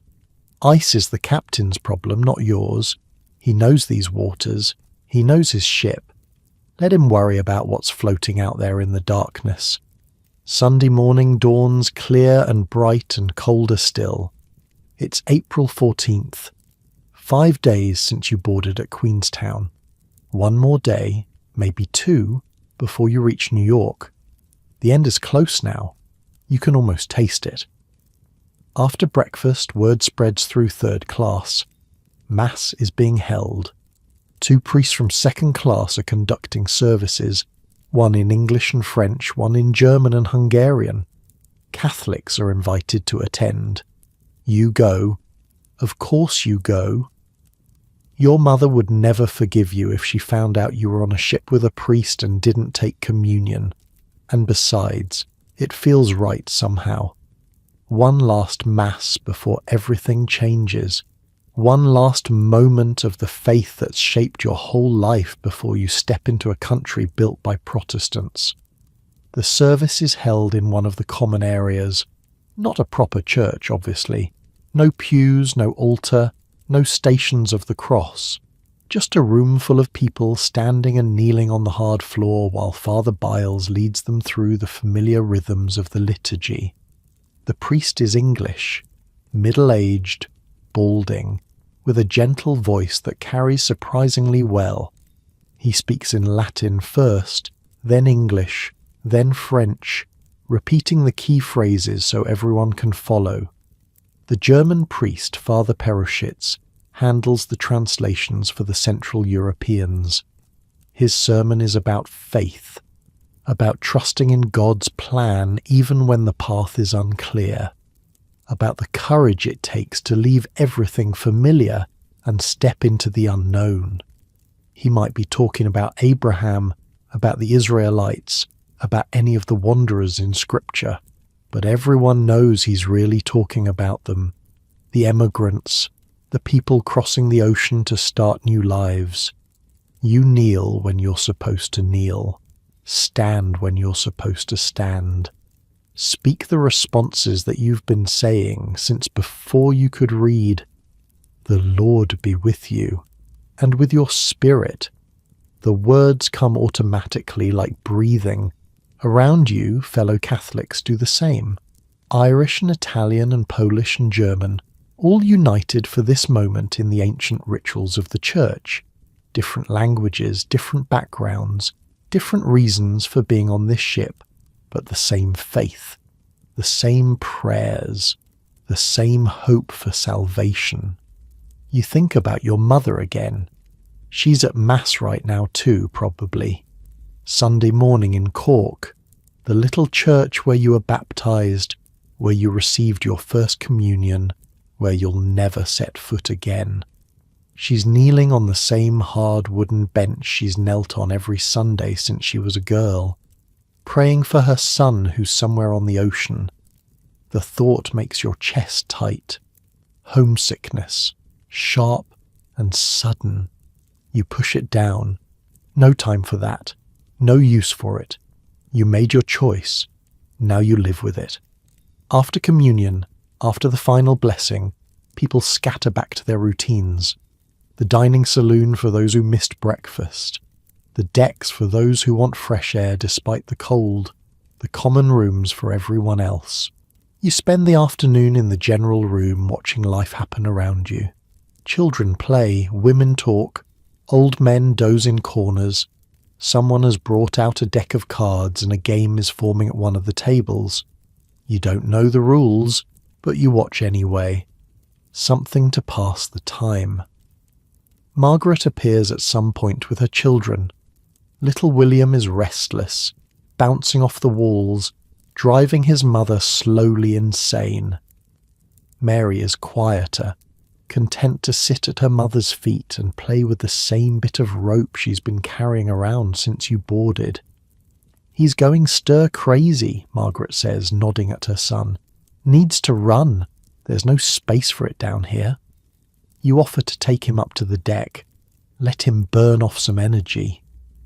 Margaret accepts gratefully, and you spend the next hour chasing William around the well deck, while he pretends to be a pirate or a soldier or a whale, depending on his mood. The cold bites at your ears. Your fingers go numb. But William doesn't seem to notice. He runs until his cheeks are red and his breath comes in gasps, and then he runs some more. Children are different. They don't feel the cold the way adults do, or maybe they just don't care. When you finally bring him back inside, he's calm, exhausted, ready for a nap. Margaret thanks you with eyes that say more than her words. Dinner is the usual affair. Cold meat and cheese, bread and butter, gruel and cabin biscuits. You eat without really tasting it. The food has become routine, like everything else. You've stopped marveling at the abundance and started treating it as your due. After dinner, something changes. It starts in the general room. Someone has a fiddle, someone else has a whistle. A third person sits down at the piano in the corner, runs their fingers across the keys, starts to play. Music fills the room. Not the polished orchestral music you imagine they have up in first class. This is rougher, rawer. Folk tunes from a dozen countries, played by people who learn from their parents and grandparents, who carry songs in their blood the way they carry names. People start to clap, to tap their feet, and then, inevitably, to dance. It happens organically. No announcement, no formal invitation. Just a few people stepping into the open space between the benches starting to move. An Irish couple first, spinning through a jig they've probably danced 1,000 times at village gatherings back home. Then others join. Italians and Scandinavians and Germans, each bringing their own steps, their own traditions. You watch from the edge of the room, grinning like an idiot. This is nothing like the stiff formal dances you've heard about in first class. No waltzes, no proper partners, no dance cards and white gloves. This is chaos. Beautiful, joyful chaos. People dancing however they want, wherever they want, with whoever happens to be nearby. The room smells of sweat and wool and spilled beer. Bodies press against bodies. Someone steps on your foot and doesn't apologize because there's no point. Everyone is stepping on everyone. That's just how it is when 70 people try to dance in a space meant for 40. But nobody complains. Nobody cares. The music is too good. The feeling too right. After days of waiting and watching and doing nothing, everyone needs this. The release. The joy. The simple human pleasure of moving your body to a rhythm. The piano player shifts to something faster. The fiddler keeps up, and suddenly Eugene Daly is there, pushing through the crowd, his uilleann pipes tucked under his arm. You recognize him immediately. The piper from the dock at Queenstown, the one who played A Nation Once Again as Ireland disappeared behind you. He'd been crying then. He's not crying now. Now he's grinning, face flushed, fingers already finding the chanter as he squeezes the bag. The pipes wail to life. There's something about the sound of uilleann pipes that goes straight to your spine. That high keening melody, ancient and mournful and alive all at once. It doesn't matter what song he's playing. The sound itself is enough. The sound of Ireland, of home, of everything you left behind. But tonight, Daly isn't playing morning songs. Tonight he's playing jigs and reels, the music of celebration, the music that makes your feet want to move whether you want them to or not.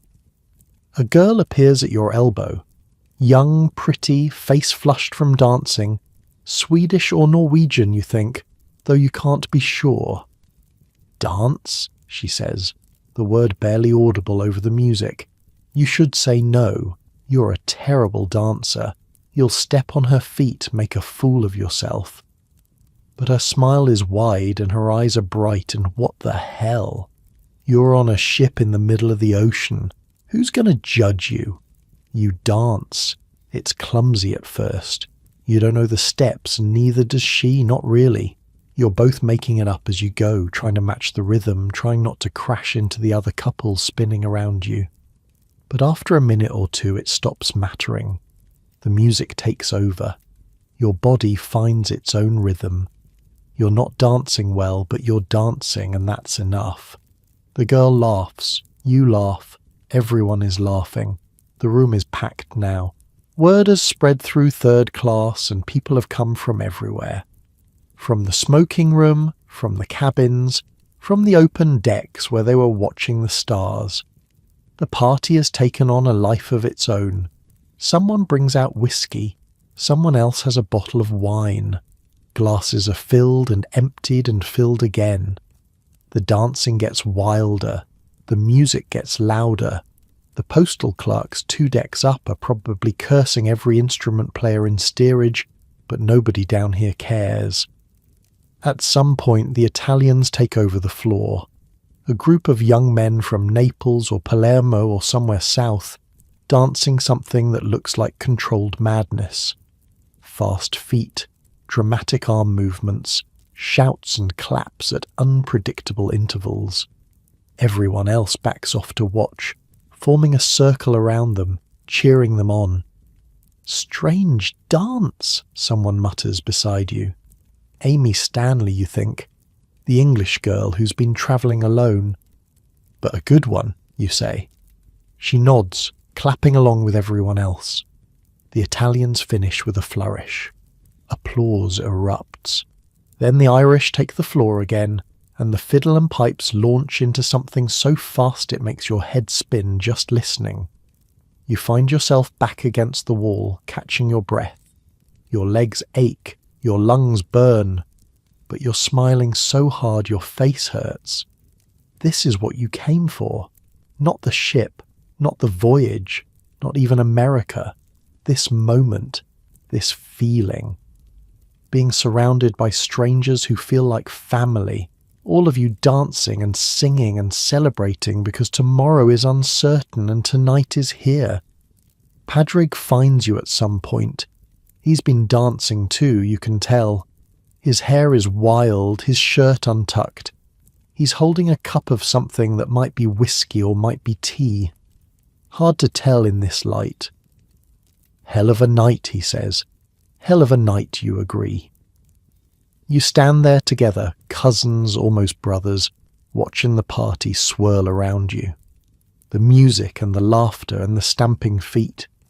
The faces lit by lamplight, flushed with joy and drink and the simple pleasure of being alive. Outside, beyond the steel walls and the portholes and the sealed doors, the Atlantic rolls dark and cold. Ice drifts somewhere in that darkness, silent and patient. The ship ploughs forward at full speed, 22 knots, covering miles of ocean with every passing hour. But you don't know that. None of you know. All you know is this room, this music, this moment. Nora from Galway grabs your hands and pulls you back onto the floor.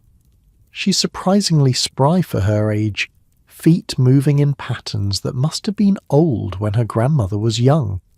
She spins you around, laughing at your clumsiness, and for a few minutes you're a child again, dancing at a village wedding while the adults drink and the musicians play until dawn. The clock ticks toward 11, then past it. People start to drift away, not all at once, in ones and twos. Parents with tired children, older folks who can't keep up with the young ones, couples looking for privacy. The crowd thins, but the core remains. The musicians keep playing. The dancers keep dancing. You should go to bed. You know that. Tomorrow you'll be exhausted, and there's still another full day at sea. Maybe 2, depending on speed and weather and 100 other factors you don't understand. But you stay, just a little longer, just one more song. Daniel Buckley, a lad from King William's Town you've talked to a few times, spins past with a girl on his arm. He catches your eye and grins. "Grand time," he shouts over the music. "Every kind of instrument on board." It's true, the fiddle and the pipes, you know. But someone has a tin whistle.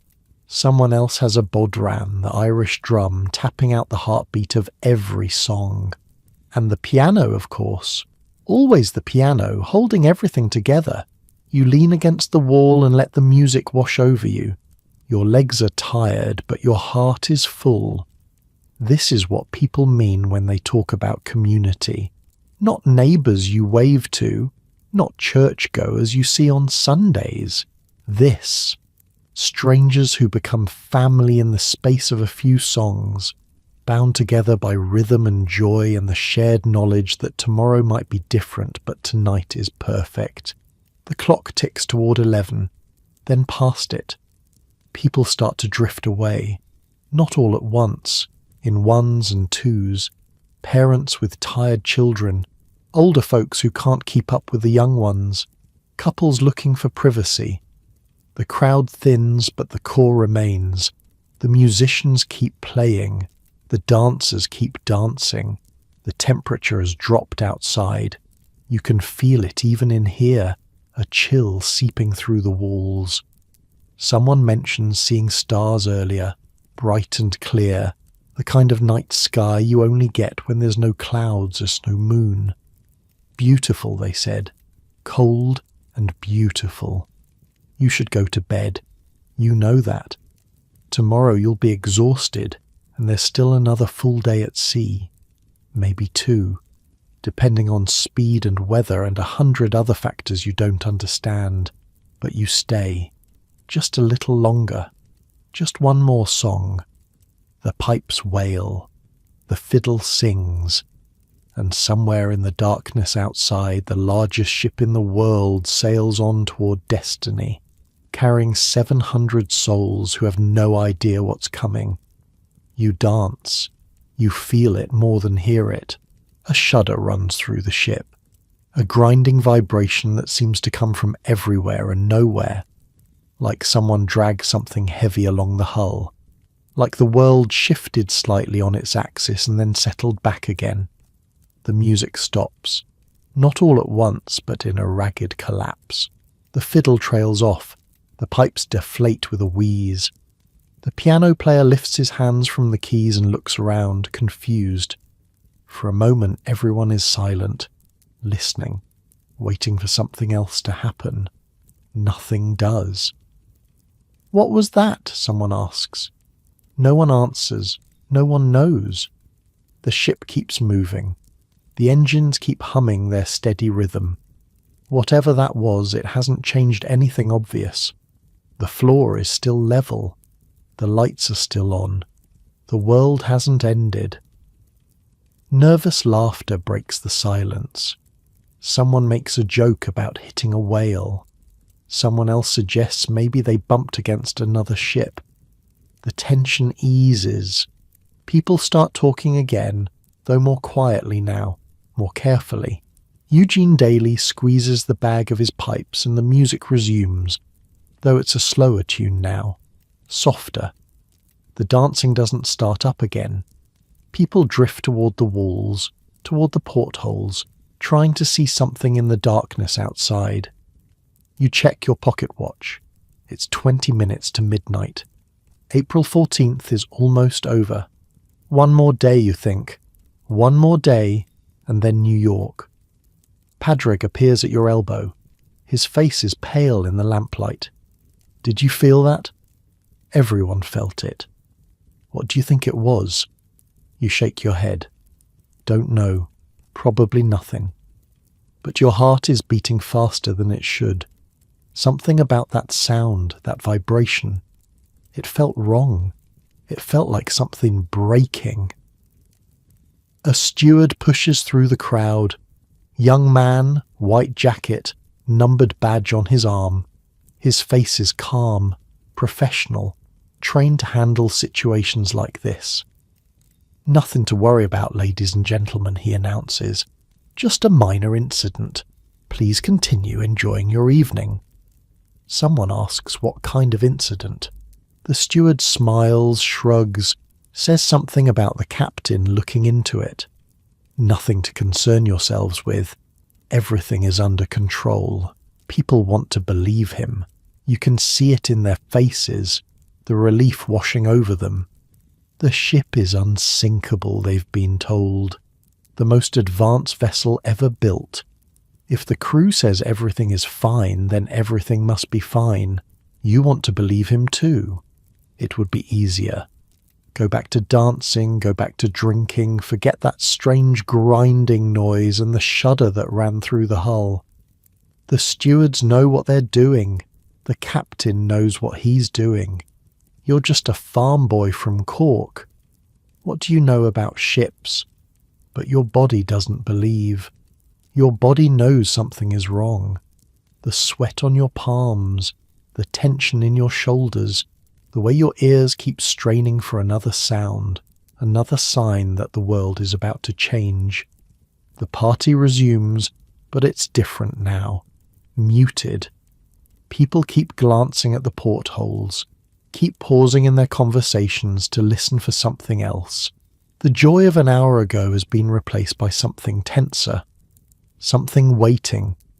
You decide to go up on deck, see for yourself what's happening. Padraig comes with you, and a few others from the party, all of you climbing the stairs toward the open air. The cold hits you first. It's dropped even further since dinner. Your breath forms thick clouds in front of your face. The stars are out, brilliant and sharp in a moonless sky.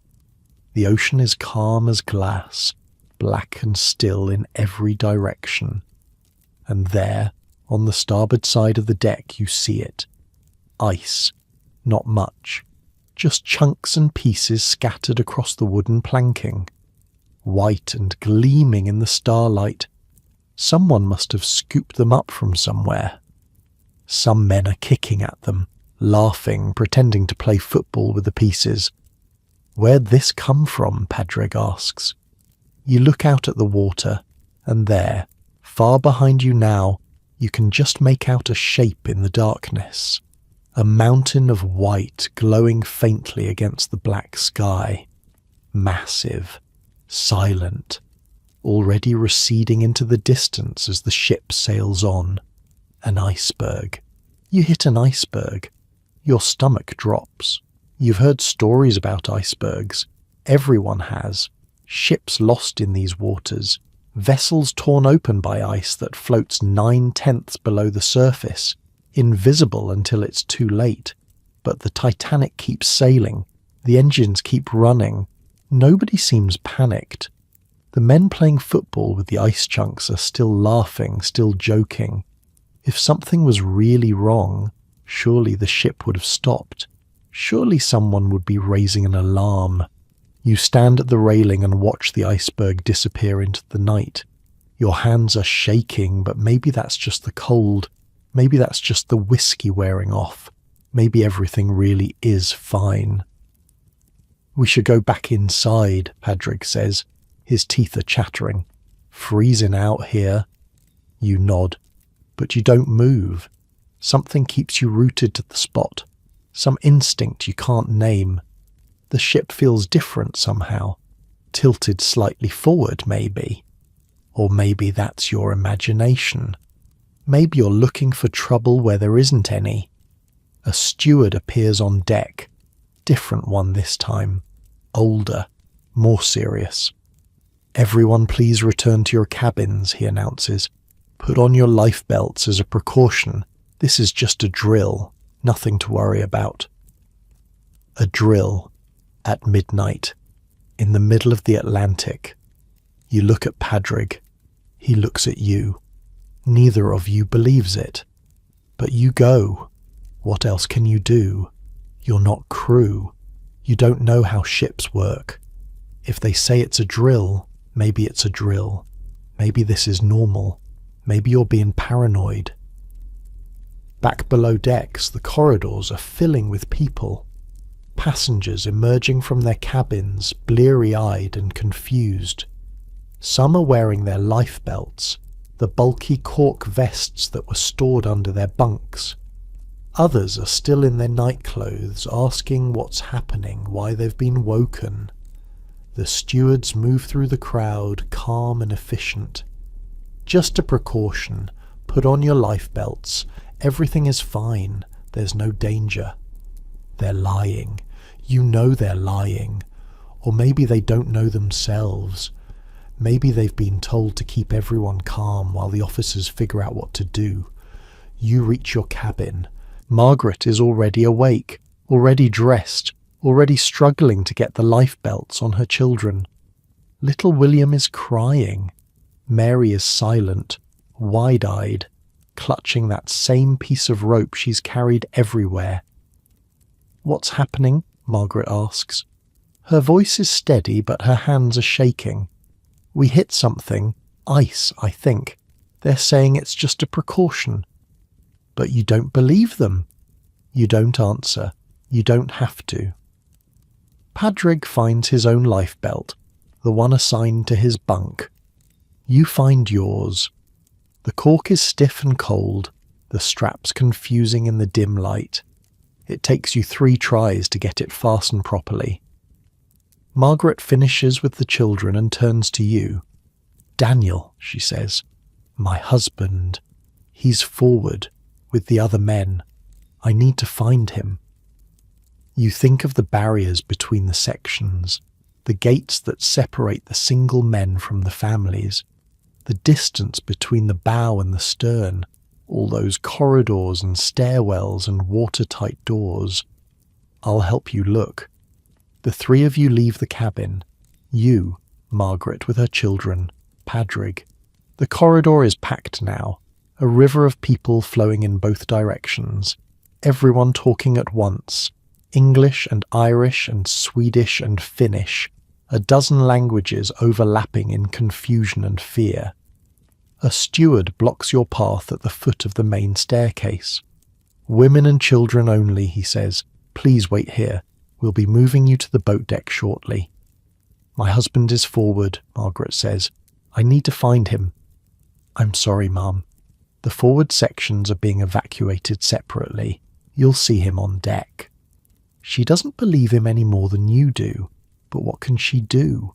The steward is firm, polite but immovable. This is how it's done. Women and children first, everyone to their assigned areas. Order maintained at all costs. Margaret's face crumples for just a moment. Then she straightens, squares her shoulders, looks at you. "Find him," she says. "Tell him where we are. Tell him we're waiting." And then she's gone, swept up in the flow of women and children heading toward the boat deck. You watch her disappear around a corner, little William on her hip, Mary clutching her skirt, and you hope it's not the last time you see her. "Come on," Padraig says. "Let's find Daniel." You try to go forward, down Scotland Road, that long corridor that runs the length of the ship. But there are more stewards now, more barriers. Gates that were open during the day are closed now, manned by crew members who won't let you pass.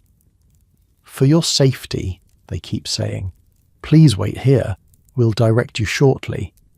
"My cousin's husband is forward," Padraig argues. "We need to find him." All passengers in the forward sections are being evacuated.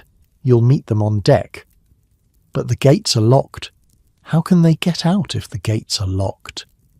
The steward's face flickers, just for a moment, a crack in the professional mask.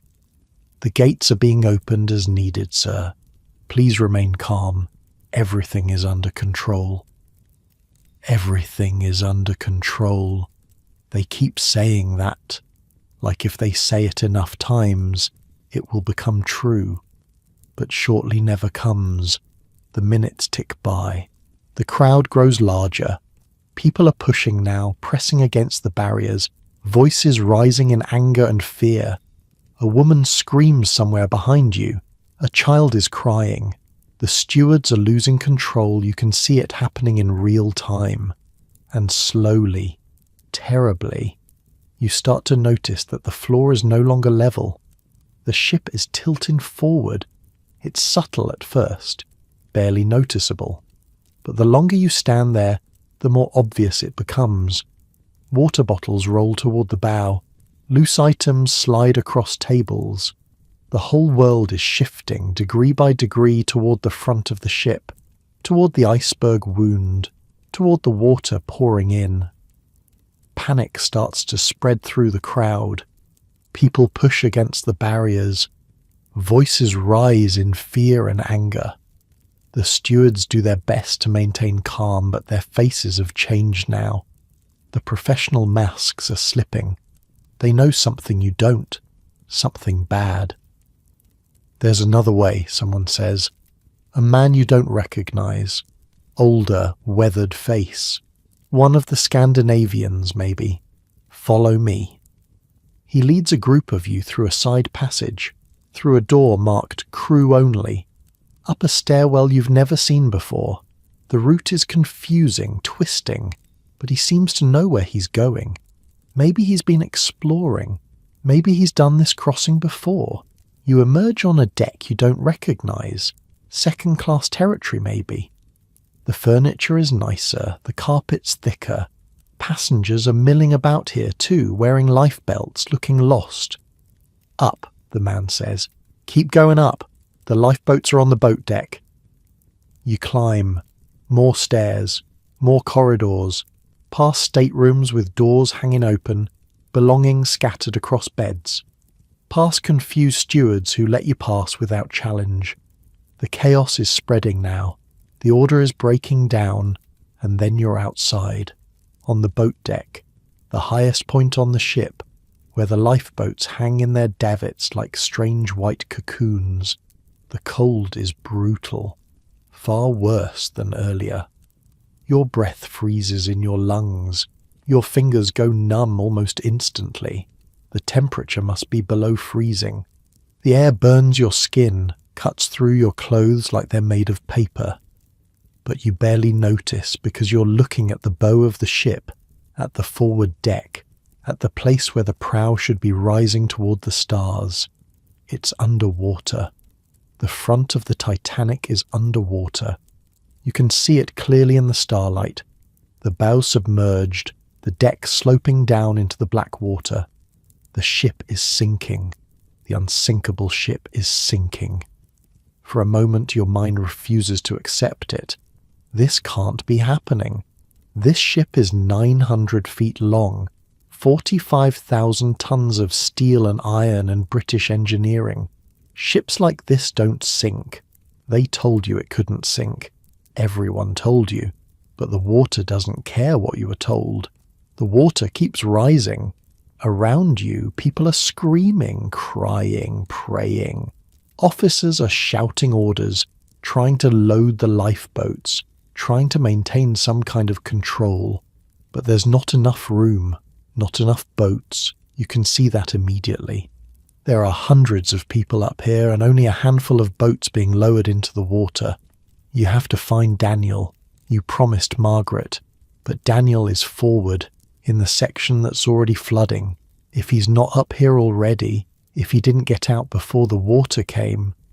You push through the crowd, looking for a familiar face, looking for Margaret, for Daniel, for Nora from Galway, for the Finnish man whose name you never learned, looking for anyone you know in this chaos of strangers. Padraig stays close behind you. His hand grips your arm so tight it hurts. You don't shake him off. You're grateful for the contact, grateful to know you're not alone. A lifeboat is being lowered nearby. Women and children only, the officers keep shouting. Women and children first. You see families being torn apart, wives separated from husbands, children pulled from fathers' arms. The screaming is constant now, a wall of sound that makes it hard to think. You find a spot near the railing and stop. Breathe. Try to process what's happening. The ship is sinking. You're going to die. No. Stop. Think. The lifeboats. You have to get on a lifeboat. But the boats are filling with women and children. Men are being held back. The officers have pistols drawn ready to shoot anyone who tries to rush the boats. This is how it ends, you think. This is how 700 dreams die. On a cold night in the middle of the ocean, on a ship that was supposed to be unsinkable. But you're not dead yet. You're still breathing, still standing. The ship is still afloat, even if it's listing badly now. There's time. There has to be time. Somewhere in the chaos a band is playing. Actual musicians up here on the deck, soaring away at their instruments like nothing is wrong. like this is just another evening concert. The music drifts across the screaming and the crying, strange and surreal. A melody you almost recognize. You look out at the ocean. The lifeboats are rowing away from the ship, tiny white shapes against the black water. Some of them are only half full. Room for more, but they're not coming back. They're afraid of being swamped by desperate swimmers. They're saving themselves. Can't blame them. You'd probably do the same. The deck lurches beneath your feet. The ship is settling faster now. The bow sinking, the stern rising. Soon there won't be a deck to stand on. Soon there will only be the water, cold and dark and endless. You think about your mother, your father, the farm you'll never see again, the life you'll never live in America. All those dreams, all those hopes, sinking with you into the Atlantic. But not yet. Not yet. You grab Padraig's arm. Come on, we're not dying here. You pull Padraig toward the stern. The deck is tilting more steeply now, the bow sinking faster, walking uphill. That's what it feels like. Climbing a wooden hill that's getting steeper by the minute. People are sliding past you, losing their footing on the wet planks, tumbling toward the water that's creeping higher and higher toward the lights. The lights are still on. That's the strangest thing. All this chaos, all this death, and the electric lights are still blazing. The engineers must still be down there keeping the power running, doing their jobs until the very end. You wonder if they know they're going to die. The stern rises as the bow sinks. Furniture breaks loose. Deck chairs tumble past you like leaves in a storm. A piano from somewhere, God knows where, slides across the deck and smashes through a railing. The sound of breaking glass and splintering wood fills the air, competing with the screaming. You hold onto a railing. Padraig holds on to you. The angle is getting worse. 40 degrees, 50. Your feet slip on the deck and you're hanging now, suspended by your grip, the dark water rushing up below you. The ship groans. A deep metallic shriek that seems to come from everywhere at once. Something inside the hull is breaking. Something massive. The lights flicker, go out, come back on, flicker again, and then the ship breaks. You feel it more than see it. A massive shudder, a crack that sounds like thunder. The deck beneath you lurches, and for a terrible moment you're weightless, falling, the world spinning around you. The stern drops back, levels out for just a moment. You slam against the deck, the impact driving the breath from your lungs. Padraig lands beside you, gasping, still holding your arm so tight you think he might break it. For a few seconds, you dare to hope. The stern is floating. The bow is torn away and sunk, but the stern is floating. Maybe it will stay afloat. Maybe rescue will come. Maybe you'll survive this after all. Then the stern begins to tilt again, rising. The bow section pulling it down from below, still connected by cables or pipes or God knows what. The angle increases, 60 degrees, 70. People are falling now, sliding down the deck, screaming as they plunge into the black water below. You can't hold on much longer. Your hands are numb from the cold. Your fingers won't obey you. The railing is slipping from your grasp, inch by inch, and there's nothing you can do to stop it. Cillian, Padraig's voice, barely audible over the screaming and the groaning of the ship. I can't hold on. Neither can you. Your grip fails. You slide down the deck, picking up speed, the wooden planks tearing at your clothes, and then there's nothing beneath you but air and cold and darkness. You hit the water. The cold is beyond anything you've ever experienced. Beyond cold, beyond pain. It's like being stabbed by 1,000 knives all at once. Your lungs seize. Your heart stutters. Every nerve in your body screams in protest. 28 degrees. That's what they'll say later. The water was 28 degrees Fahrenheit. Below freezing. Cold enough to kill you in minutes if you don't get out. Cold enough to stop your heart before you have time to drown. You can't breathe. That's the first thing you notice.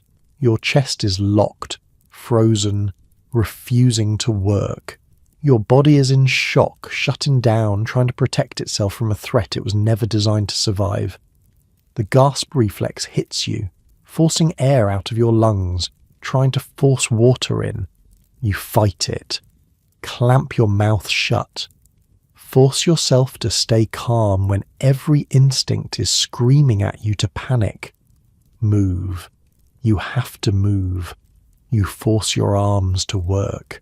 Force your legs to kick. The life belt is keeping you afloat, the cork vest doing its job, but floating isn't enough. You need to get out of this water. You need to find something to hold on to. You have minutes, maybe less. 15 at the outside if you're lucky. If you're strong. If God is feeling merciful tonight. The water around you is chaos. People everywhere, thrashing, screaming, grabbing at anything they can reach. Bodies bumping against you in the darkness. Hands clutching at your life belt, your arms, your face. Desperate people doing desperate things. A woman's face looms up in front of you, eyes wide with terror, mouth open in a scream that produces no sound.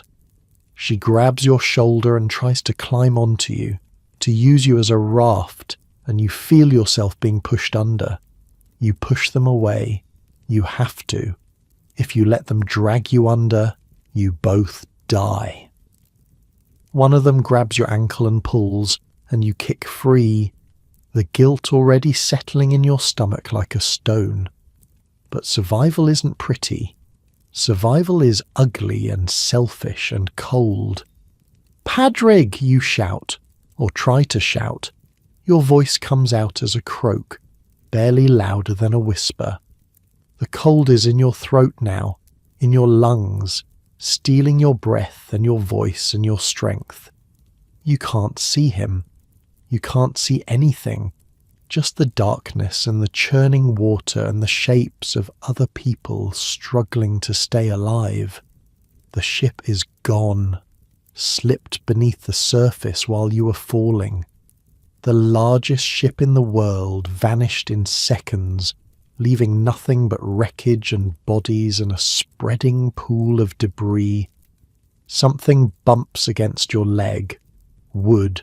A piece of something. A door, maybe, or a section of deck. You grab it, pull yourself onto it, half out of the water. Your chest is still in the sea, but your head and shoulders are above, and that's enough. That's something. The cold is killing you. You can feel it happening.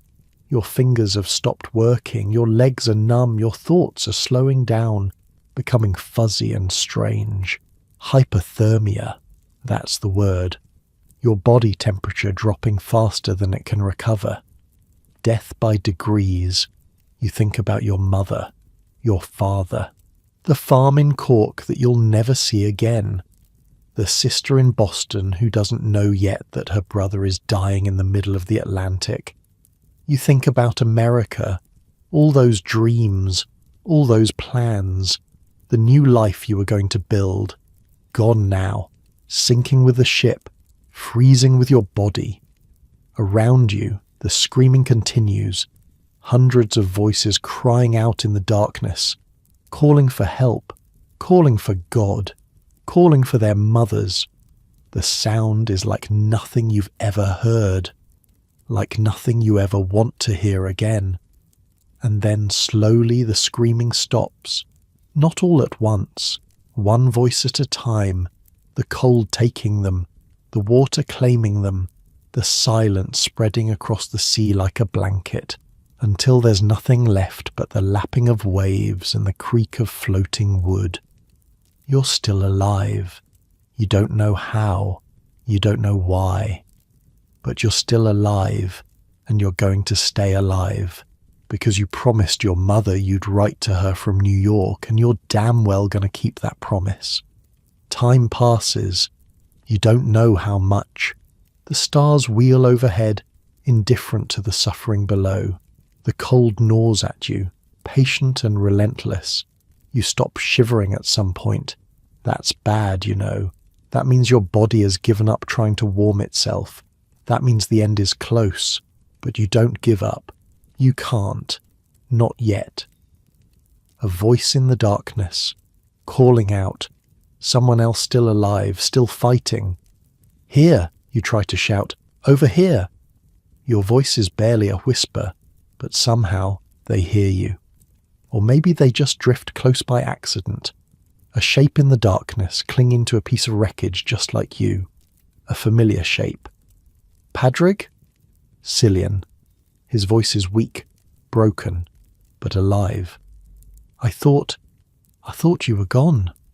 Not yet. You reach for him. Your fingers don't work, but you manage to hook your arm around his life belt, pull him closer, lash the two of you together with the length of rope from somewhere. If one of you goes under, the other will know. If one of you dies, the other won't be alone. You wait. The cold is inside you now, part of you. You've stopped feeling it as pain. It's just there, like the darkness, like the silence, a fact of existence, something to endure. Your body has stopped shivering. You know what that means. Read it somewhere, or heard it from someone.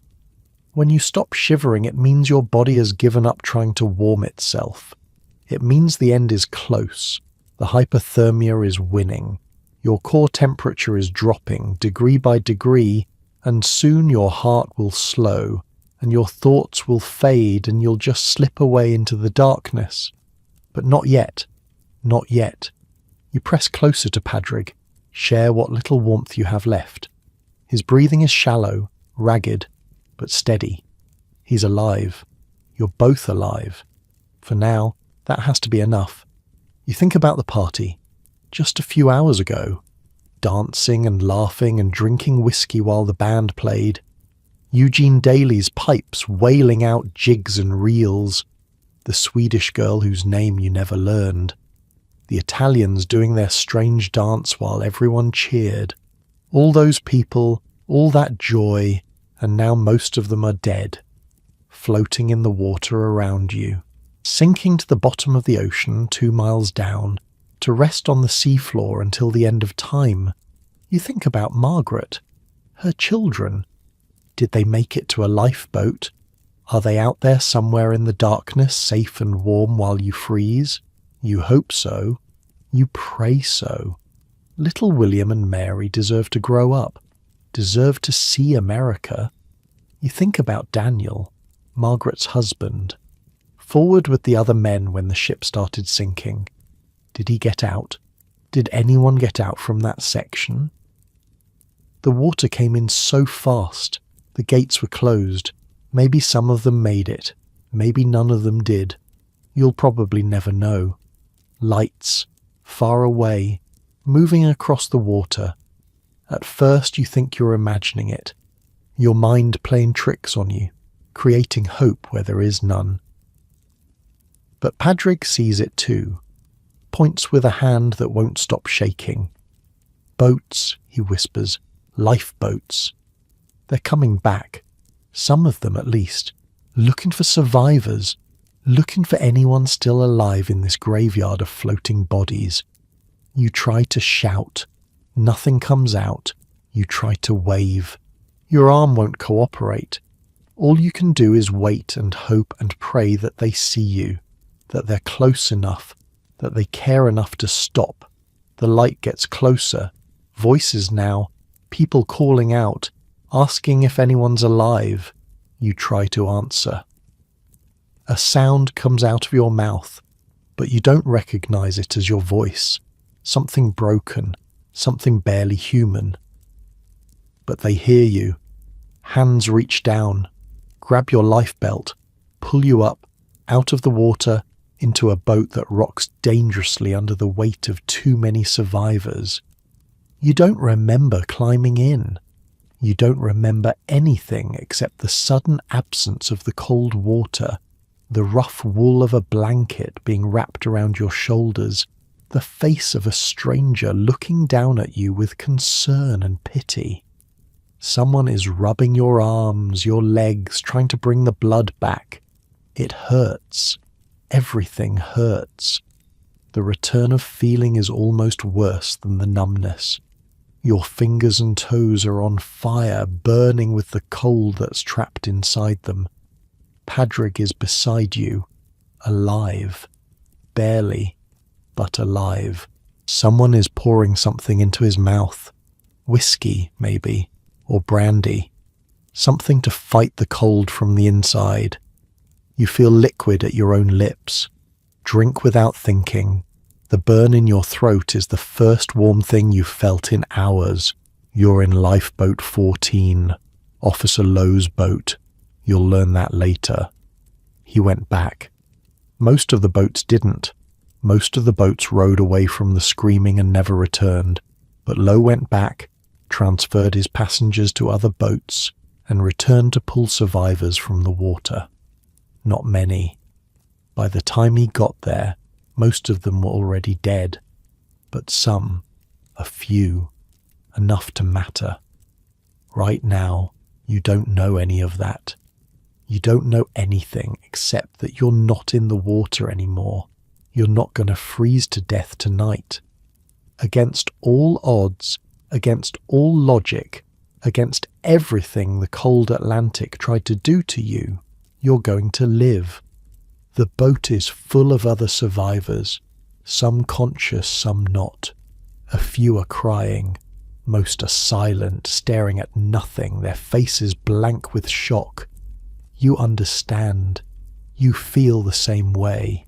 Like something inside you is broken. Something that might never heal. The rowing resumes, oars dipping into the black water, pulling you away from the wreck site. Away from the floating bodies and the debris and the silence where the screaming used to be. Behind you, the Atlantic stretches empty to the horizon. No trace of the ship that was supposed to be unsinkable.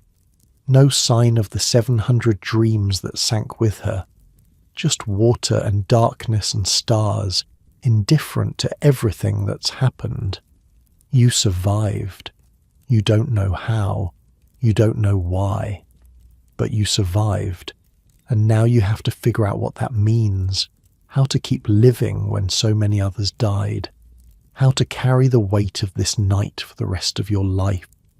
The sky is still dark, hours until dawn, hours of drifting in an open boat, shivering under thin blankets, waiting for rescue that might or might not come. But you're alive. Padraig is alive, and somewhere out there, maybe Margaret and her children are alive too. Maybe enough of you made it to matter. Maybe enough of you survived to remember the ones who didn't. The boat drifts. Other survivors are talking, sharing what they saw, what they lost. A woman is weeping quietly, calling a name over and over. A man stares at the water with empty eyes, his lips moving in silent prayer. Everyone has a story. Everyone has someone they're missing. You don't talk, neither does Padraig. There are no words for what just happened. No way to describe watching the largest ship in the world disappear beneath the waves. No way to explain what it feels like to be in water so cold that death becomes a mercy. You close your eyes. The exhaustion is overwhelming now, pushing you down into darkness. You should stay awake. You know you should. The cold is still inside you, still dangerous. Sleep is where people die, they say. Sleep is where the hypothermia finishes what the water started. But your body won't listen. It's done fighting for tonight. It kept you alive through the impossible, and now it needs to rest. The last thing you hear before unconsciousness takes you is the sound of oars in the water, the creak of wood, The quiet voices of survivors too stunned to cry. Somewhere in the distance someone is singing. A hymn maybe, or a lullaby. Something soft and sad and strangely comforting. And then nothing. Just darkness and silence and the long wait for morning. Light. That's what wakes you. Grey light filtering through your eyelids. Dawn. You made it to dawn. You open your eyes and for a moment you don't know where you are. The sky above you is pale, washed out, streaked with pink at the edges. The air is cold, bitterly cold. Your body aches in ways you didn't know were possible. Then you remember. The ship, the water, the cold that tried to kill you. You sit up, or try to. Your muscles don't want to cooperate. Everything is stiff and sore and wrong. But you manage it eventually, pulling yourself upright against the side of the lifeboat. The ocean stretches out around you in every direction. Calm now, almost peaceful, like nothing happened here. Like 1,500 people didn't die in this water just a few hours ago. And the ice, God, the ice, it's everywhere. Icebergs scattered across the horizon like mountains, some of them huge, towering things, others smaller, barely breaking the surface. The rising sun catches them and they glow, pink and gold and white, beautiful, terrible. One of those killed the ship. One of those killed all those people. Padraig is beside you, still breathing. His face is pale, his lips tinged blue, but he's alive. His eyes flutter open and meet yours. Neither of you speaks. What is there to say? The other survivors in the boat are stirring too. Some of them. Others don't move at all. Died in the night, probably. The cold finishing what the water started. A woman near the bow is weeping, cradling something against her chest. A child's coat. Just the coat. The child isn't there. You look away. On the horizon, something moves. A shape. Dark against the pale sky. A ship. Someone in the boat sees it too, points, cries out. Others look up, their hollow eyes suddenly bright with something that might be hope. The shape gets larger, closer. You can see the smoke from its funnel now, a dark smear against the dawn. A green flare shoots up from the ship's deck, then another. Signals. They're coming. Help is coming. The woman with the child's coat stops weeping, stares at the approaching ship with an expression you can't read. Relief, maybe. Or maybe just the knowledge that rescue won't bring back what she's lost. The ship is called Carpathia. You'll learn that later. A Cunard liner, not White Star. Smaller than Titanic. Less fancy. But right now, it's the most beautiful thing you've ever seen. It takes hours. The Carpathia has to navigate through the same ice field that killed Titanic, moving slowly, carefully. Every iceberg a reminder of what happens when you go too fast, but it gets there, it reaches you, and one by one, the lifeboats row toward it. Your boat is one of the last. By the time you reach the Carpathia's side, the sun is fully up. The ship's hull rises above you like a cliff face. Rope ladders hang down. Doorways have been opened near the waterline. Crew members lean out, reaching down to help. Getting aboard is harder than it should be. Your hands still don't work properly. Your legs are weak, shaky, barely able to hold your weight. But the crew is patient. They've been doing this for hours. They know how to handle people who've spent the night in freezing water waiting to die. Hands grab you, pull you up, guide you through a doorway into the warmth of the ship's interior. The heat hits you like a wall.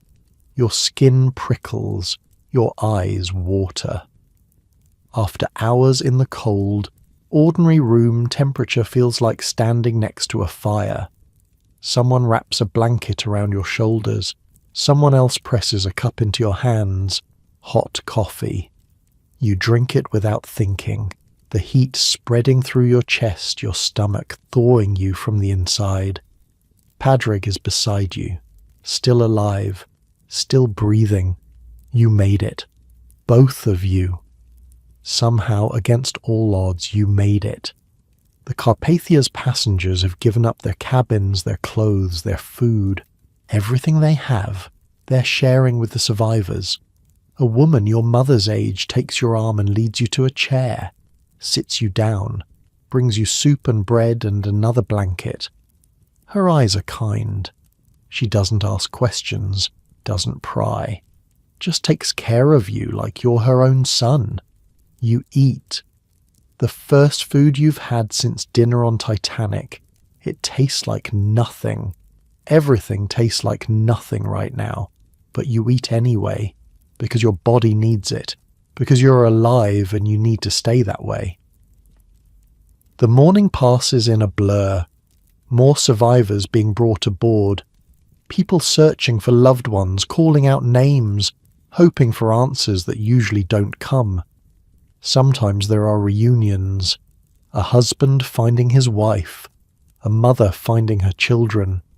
Those moments are bright spots in all the grief. Proof that some stories have happy endings. Most don't. You look for Margaret. For William and Mary. You search the deck. The dining rooms. The makeshift medical areas where the doctors are treating survivors for frostbite and shock. You ask everyone you see. Have you seen a woman with 2 children? Irish. From County Galway. The boy's about 7, full of energy. The girl is younger, quiet, always holding a piece of rope. Nobody knows. Nobody remembers. There were so many women with children, so many boats, so much chaos.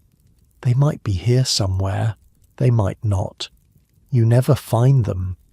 Daniel, Margaret's husband, isn't among the survivors either.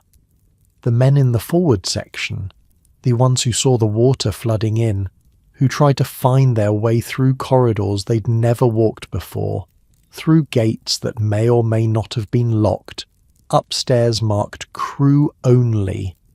Most of them didn't make it. The statistics will show that later. Third-class men had the worst survival rate of anyone on the ship. Less than 1 in 6 made it off alive. The Carpathia doesn't linger at the wreck site. Once the last lifeboat is aboard, Captain Rostron turns the ship toward New York. 3 days away. 3 days to process what happened. 3 days to grieve.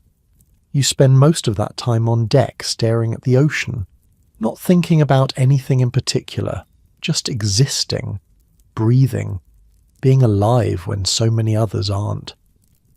Padraig stays close. Neither of you talks much. There's nothing to say that the silence doesn't say better. Other survivors gather in small groups, sharing stories, sharing grief.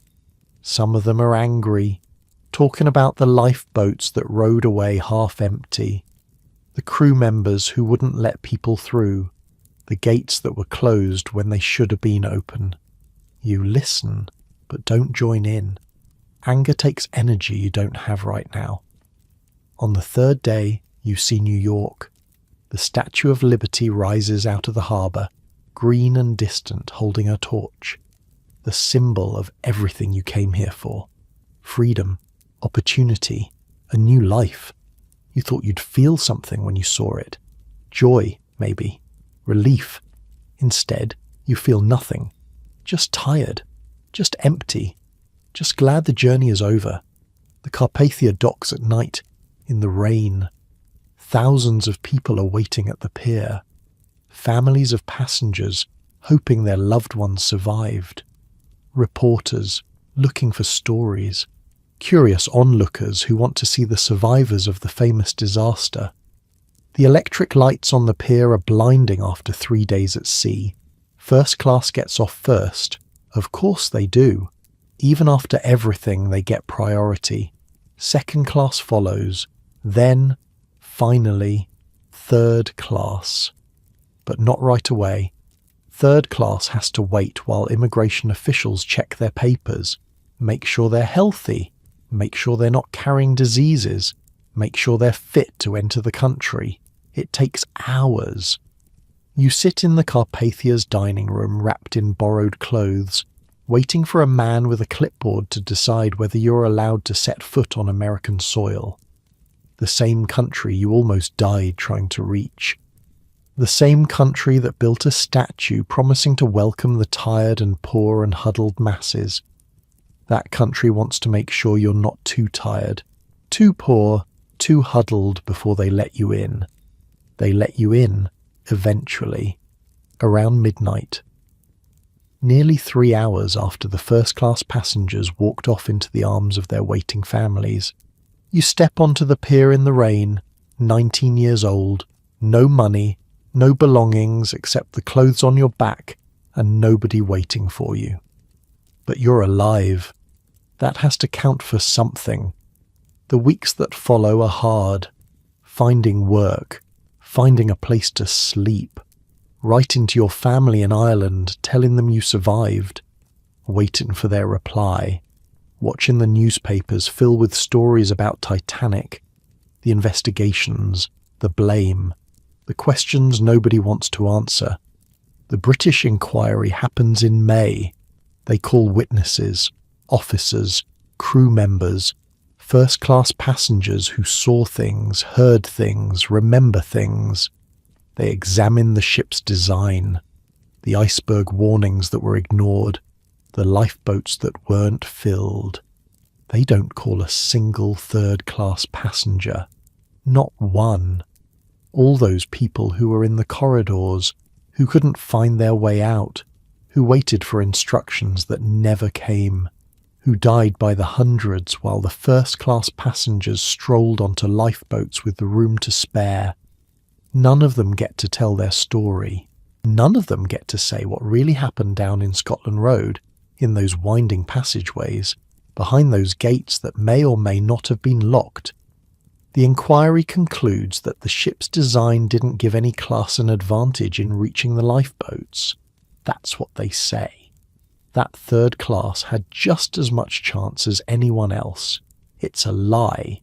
You know it's a lie. Everyone who was there knows it's a lie.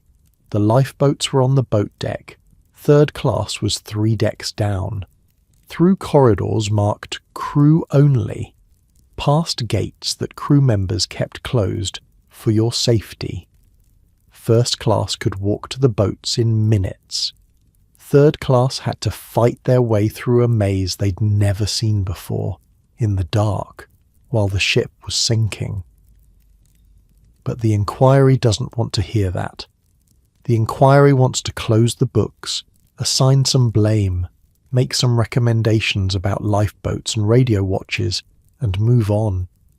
The inquiry doesn't want to talk about class, about how the rich survived and the poor drowned, about how the shipping lines treated steerage passengers like cargo, warehoused them in the lower decks, and then didn't bother to show them the way out when the ship started to sink.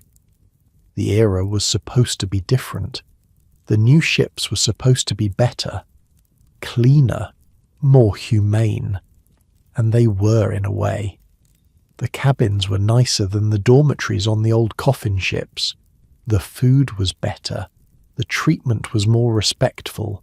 But when it came down to it, when the ship was sinking and there weren't enough lifeboats, when it was life and death and every minute counted, third class was still third class. The people with money got saved. The people without money got drowned. That's the truth the inquiry didn't want to admit. That's the truth that got buried along with 1,500 bodies at the bottom of the Atlantic. You think about this sometimes, late at night, when you can't sleep, when the memories come back and you're in the water again, in the cold, listening to the screaming fade into silence. You think about Eugene Daly and his pipes, the music he played as the ship left Queenstown, the dancing at the party on Sunday night, all that joy, all that hope, and then the ice and the dark water. You think about the Swedish couple, Eric and Ingrid, newlyweds, heading to Minnesota to start their life together.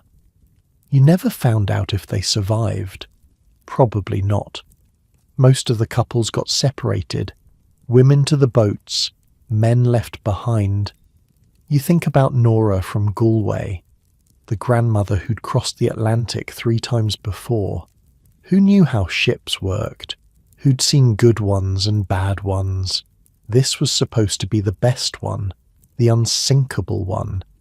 You think about Margaret and her children, William with his boundless energy, Mary with her quiet eyes and her piece of rope. You hope they made it. You hope they're somewhere in America right now, safe and warm, building the life they dreamed about. But you don't know. You'll never know. The records are incomplete. The names are misspelled. Half the third-class passengers were never properly documented at all. They died anonymous and they stay anonymous, their stories unwritten, their memories fading year by year. That's why this matters. That's why you're hearing this story tonight. Not because it's exciting, not because there's something thrilling about a ship hitting an iceberg and sinking, but because there were real people on that ship. People like you. People who wanted simple things, safety, comfort, a chance to build something better. People who boarded a ship in Ireland or England or Sweden or Italy, carrying everything they owned, heading for a country they'd never seen, hoping for a future they could barely imagine. People who danced and laughed and ate their meals in a dining room where stewards wore numbered badges so you could report them for being rude. People who marvelled at electric lights and running water.